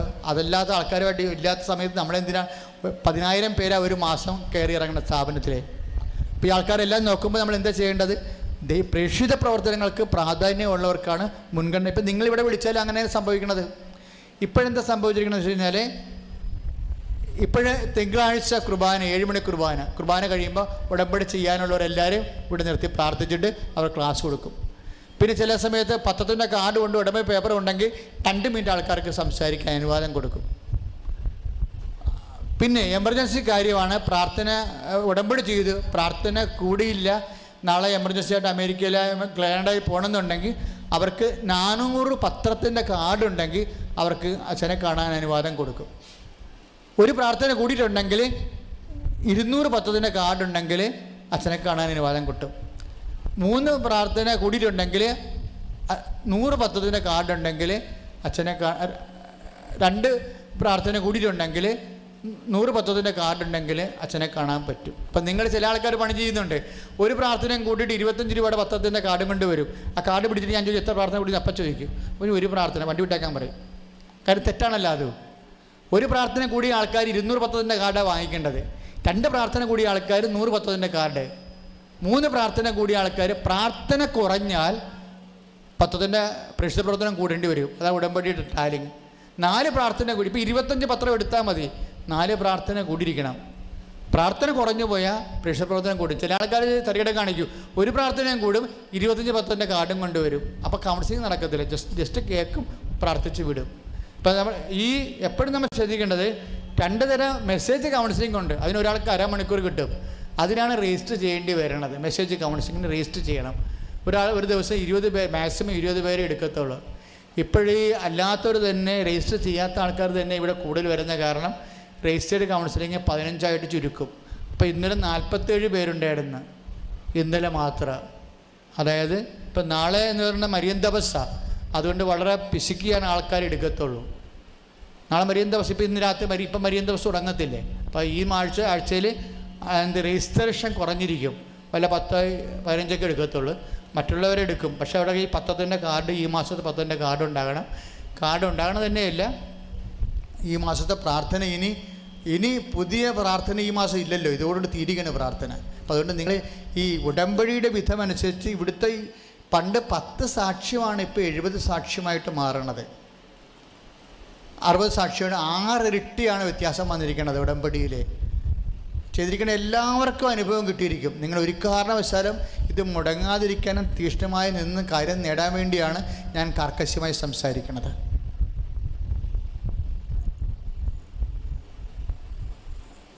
ഒക്ടോബർ മാസം മുതൽ ഉടമ്പടി പരിഷ്കരിക്കുകയാണ് കുറച്ചുകൂടി പ്രാർത്ഥനാ നിർഭരമായിട്ട്. അത് പ്രേക്ഷിത കൂട്ടായ്മ കഴിയുമ്പോൾ ഒക്ടോബർ മാസം മുതൽ അറിയിക്കും. അത് കാര്യം ഇത് ലോകോത്തരമായ ഒരു ദൈവ സംവിധാനമാണ്. ഉടമ്പടിയും ബൈബിളിക്കൽ ടേമാണ് ദൈവം നമുക്ക് തന്നിരിക്കണം. പ്രത്യക്ഷീകരണ പ്രാർത്ഥന സാക്ഷ്യമല്ലേ കേൾക്കണതെല്ലാം. മാതാവ് സമയത്തിൻ്റെ അധികാരിയായിട്ട് ലോകത്തിന് കാണിച്ച സ്ഥാപനമാണിത്. അത് സഭ അംഗീകരിക്കുന്നവരെ പ്രത്യക്ഷീകരണ പ്രാർത്ഥന തുടരും. അതുകൊണ്ട് പ്രത്യക്ഷീകരണ പ്രാർത്ഥന പ്രാർത്ഥിക്കുന്നവർക്ക് എല്ലാ അനുഭവങ്ങൾ കിട്ടണതിൻ്റെ കാര്യം അതാണ്. പ്രാർത്ഥനയുടെ ഏറ്റവും വലിയ പ്രാർത്ഥന പ്രത്യക്ഷീകരണ പ്രാർത്ഥനയാണ്, സഭ അംഗീകരിക്കാൻ വേണ്ടിയുള്ള പ്രാർത്ഥന. വൈകുന്നേരത്തെ പ്രാർത്ഥന ഉടമ്പടി പ്രാർത്ഥനയാണ്. പച്ചത്തിരി കത്തിച്ച് ആ ഉടമ്പടി പ്രാർത്ഥന ടാഗ് ചെയ്തിരിക്കുന്നതാണ്. കാര്യം വെച്ചാൽ ആ പ്രാർത്ഥനയിൽ നിങ്ങൾ ഇന്ന് കൃപാസനത്തിൽ പ്രാർത്ഥിക്കുന്ന മുഴുവൻ പ്രാർത്ഥനയാണ് ഉടമ്പടിയിൽ നിങ്ങളുടെ കുടുംബത്തിന് വേണ്ടി കിട്ടുന്നത്. ടാഗിങ് ആണത്. പ്രാർത്ഥിക്കുന്ന കൃപാസനമാണ്. നിങ്ങൾ ടാഗ് ചെയ്താൽ മാത്രം മതി. കാര്യം കൃപാസനത്തിൽ ദമ്പതി കൂട്ടായ്മയോട് ടാഗ് ചെയ്യും. 10,000 പേര് പ്രാർത്ഥിക്കുന്നുണ്ടെങ്കിൽ 10,000 പേർ പ്രാർത്ഥന നിങ്ങളുടെ കുടുംബത്തിന് ഒറ്റ പ്രാർത്ഥന കൊണ്ട് കിട്ടാൻ വേണ്ടിയാണ് പച്ചത്തിരി കത്തിച്ചിട്ട് ഉടമ്പടി പ്രാർത്ഥന സന്ധ്യയ്ക്ക് ചെല്ലണത്. ആ ഒരു ബോധമൊക്കെ ചെല്ലുമ്പോൾ ഉണ്ടാകണം. അല്ലാതെ കാട്ടിക്കൂട്ടി ഒപ്പിക്കരുത് കാര്യങ്ങളറിയാതെ. ഒക്കെ വലിയൊരു ദൈവ സംവിധാനങ്ങളിലേക്കാണ്. അപ്പോൾ ചെയ്യണ വ്യക്തിക്കും ആ വിശ്വാസം ഉണ്ടാകണം. ഇത്രയും വലിയ സംഭവമാണ് നടക്കുന്നത്. മാതാവ് തീർച്ചയായിട്ടും തീരുമാനം ഉണ്ടാക്കും. ആരെല്ലാം നമ്മളെ മനസ്സിനെ ഇടിച്ചാലും ശരി, നമ്മൾ നിൽക്കും, വിശ്വാസത്തിൽ നിൽക്കും. Praise the Lord. പരിശുദ്ധയുടെ ആശീർവാദമാണ് ലഭിക്കുന്നത്. പുറത്തോട്ടിറങ്ങുമ്പോൾ പത്രം മേടിച്ചുകൊണ്ട് പോകണം. 25-ൻ്റെ 50-ൻ്റെ 100-ൻ്റെ 400-ൻ്റെ കെട്ട് വാങ്ങിച്ചുകൊണ്ട് പോയി പ്രേക്ഷിത വില ചെയ്യണം. 50% പകുതി പത്രം റെയിൽവേ സ്റ്റേഷൻ, അതുപോലെ തന്നെ മാവേലി സ്റ്റോർ, റേഷൻ കട, ഇങ്ങനെയുള്ള പൊതുസ്ഥലങ്ങളിലും 50% പത്രം പള്ളികളിലും കൊടുത്ത് വിതരണം ചെയ്യേണ്ടതാണ്. തന്നെത്താൻ വിതരണം ചെയ്യാൻ പറ്റുമെങ്കിൽ ഏറ്റവും സൂപ്പറായിരിക്കും. കാര്യം അത് പ്രേക്ഷിത പ്രവർത്തനം, നമ്മളും ആ മിഷനറിയായി മാറുകയല്ലേ. കാര്യം നിങ്ങൾക്കറിയാമല്ലോ, പത്രത്തിലുള്ളത് എന്താണ്? ഈശോ 1 മാസം കൃപാസനം ചെയ്ത ദൈവിക പ്രവർത്തനങ്ങളാണ് സാക്ഷ്യമായിട്ടുള്ളത്. ആ സാക്ഷ്യം സത്യമായതുകൊണ്ടല്ലേ അവർ ഇത്രയും വാരിക്കെട്ടി കണ്ണുനീരോടെ നിലവിളിച്ചൊക്കെ പറയണത്. അപ്പോൾ ആ സാക്ഷ്യം മറ്റുള്ളവർ കേൾക്കുമ്പോൾ അത് കേട്ടിട്ട് അതേ അവസ്ഥയിരിക്കുന്ന ആൾക്കാർ നിങ്ങൾ വഴി കർത്താവിനെ തേടി വരികയും കർത്താവ് അവർ അനുഗ്രഹിക്കുമ്പോൾ ആ അനുഗ്രഹം നിങ്ങളുടെ കുടുംബത്തിൽ കിട്ടാനുള്ള ലളിതമായ മാർഗമാണ് 5 രൂപയുടെ പത്രം. ആ ഒരു ബോധ്യം നമുക്ക് ഉണ്ടാകണം. ഇപ്പോൾ സമാപന ആശീർവാദം നൽകുകയാണ്. ആശീർവാദം നൽകി കഴിയുമ്പോൾ അച്ഛൻ ഇവിടെ ഈ കൈവരിയിൽ പ്രാർത്ഥിക്കാൻ വേണ്ടി വരും. അപ്പോൾ എൻ്റെ ഒരു ജപമാല ഉണ്ട്, നന്ദി പ്രാർത്ഥന. അത് കഴിഞ്ഞിട്ടേ ഞാൻ വരത്തുള്ളൂ.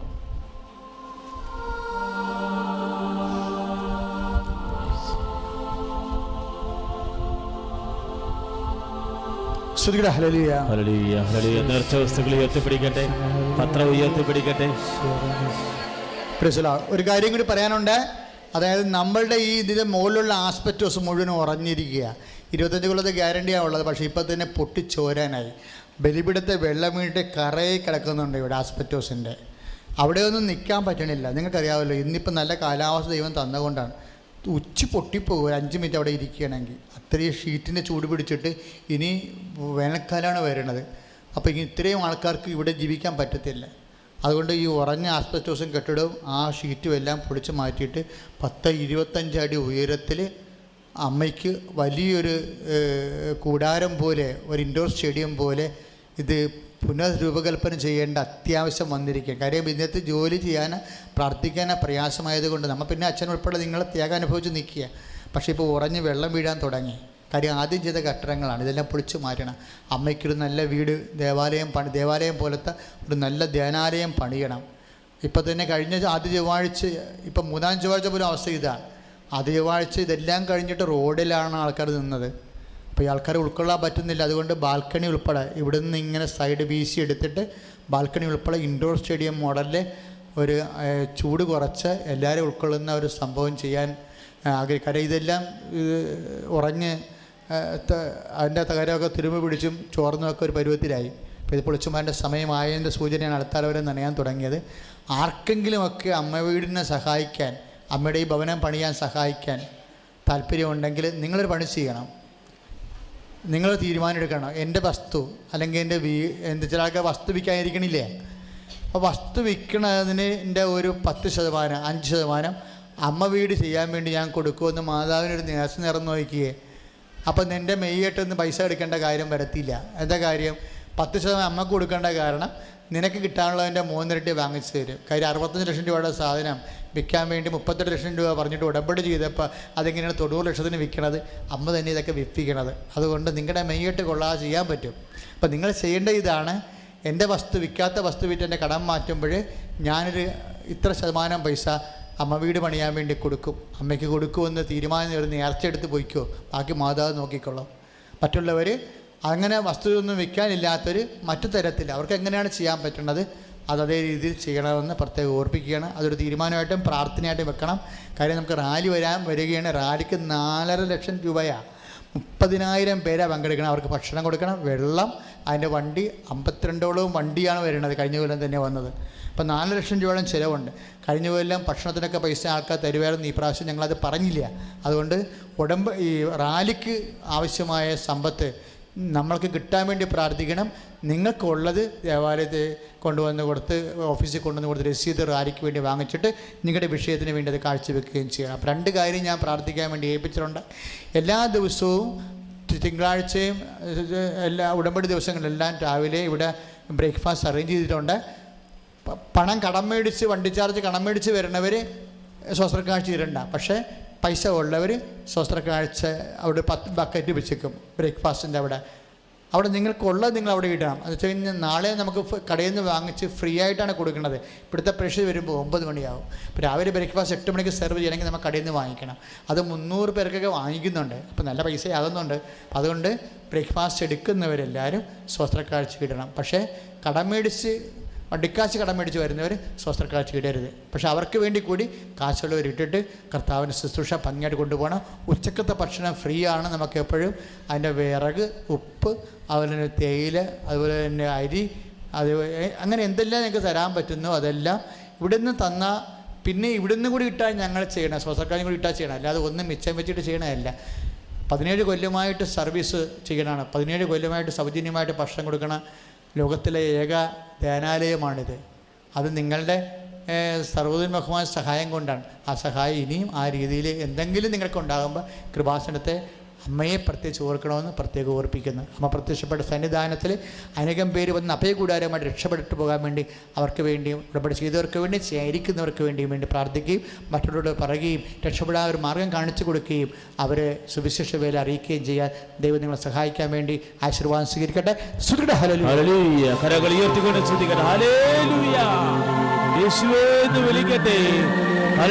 കരകൾ ഉയർത്തിക്കൊണ്ട് നേർച്ച വസ്തുക്കൾ ഉയർത്തിപ്പിടിച്ച് പത്രം ഉയർത്തിപ്പിടിച്ചുകൊണ്ട് സ്തുതിക്കട്ടെ. യേശുവേന്ന് വിളിക്കട്ടെ. കർത്താവായ യേശുവേ, നീറുന്ന നൊമ്പരങ്ങള്, വേദനകള്, വിഷമതകള്, രോഗദുരിതങ്ങള് അങ്ങേറ്റെടുത്ത് സൗഖ്യം നൽകുന്നതിനോട് സ്തുതിക്കുന്നു. ഞങ്ങളുടെ സാമ്പത്തിക മേഖലകള് വർദ്ധിപ്പിക്കുന്നതിനോട് സ്തുതിക്കുന്നു. കർത്താവേ, അമ്മയുടെ ഭവനം പണിയുന്നതിന് കർത്താവേ നേർച്ചകളും നിയോഗങ്ങളും സമർപ്പിക്കാൻ ഞങ്ങൾക്ക് മനസ്സ് നൽകുന്നതിനെ ഓർത്ത് സ്തുതിച്ച് പ്രാർത്ഥിക്കുന്ന കർത്താവേ, ഉടമ്പടി പ്രാർത്ഥനയിലൂടെ പ്രാർത്ഥനയിലൂടെ ചെറിയ അനുഗ്രഹങ്ങളെ ഓർത്ത് സ്തുതിച്ച് പ്രാർത്ഥിക്കുന്ന കണക്കുന്ന കർത്താവേ, തൊഴിൽരഹിതരെയും ഭവനരഹിതരെയും സ്വകാര്യരഹിതരെയും രോഗികളെ ആശുപത്രികളില് വീടുകളിൽ കഴിയുന്നവരെയും അങ്ങ് സുഖപ്പെടുന്നതിനെ ഓർത്ത് ശക്തിപ്പെടുന്നതിനെ ഓർത്ത് സ്തുതിക്കുന്ന പ്രാർത്ഥിക്കുന്ന കർത്താവേ, കുടുംബ മക്കളെ ആശീർവദിക്കുന്നവർക്ക് സ്തുതിക്കുന്ന കർത്താവേ, യേശുവേ യേശുവേ യേശുവേ, കരങ്ങളുയർത്തി യേശുവേ എന്ന് വിളിക്കട്ടെ. ആമേൻ ആമേൻ ആമേൻ ആമേൻ. സ്തോത്രം കർത്താവേ, എന്റെ ഈശോയെ ആരാധന. ഹല്ലേലൂയ. യേശുവേ യേശുവേ യേശുവേ യേശുവേ യേശുവേ യേശുവേ യേശുവേ യേശുവേ യേശുവേ സ്തോത്രം കർത്താവേ. ഹല്ലേലൂയ ഹല്ലേലൂയ ഹല്ലേലൂയ ഹല്ലേലൂയ ഹല്ലേലൂയ ഹല്ലേലൂയ. പരിശുദ്ധ പരമമായ ശിരസ്തവിച്ച് ദിവ്യകാരുണ്യമേ, എന്നുമെന്നും അങ്ങേയ്ക്കാരാധന. പരിശുദ്ധ പരമമായ ദിവ്യകാരുണ്യമേ, എന്നുമെന്നും അങ്ങേയ്ക്കാരാധന. പരിശുദ്ധ പരമമായ ദിവ്യകാരുണ്യമേ,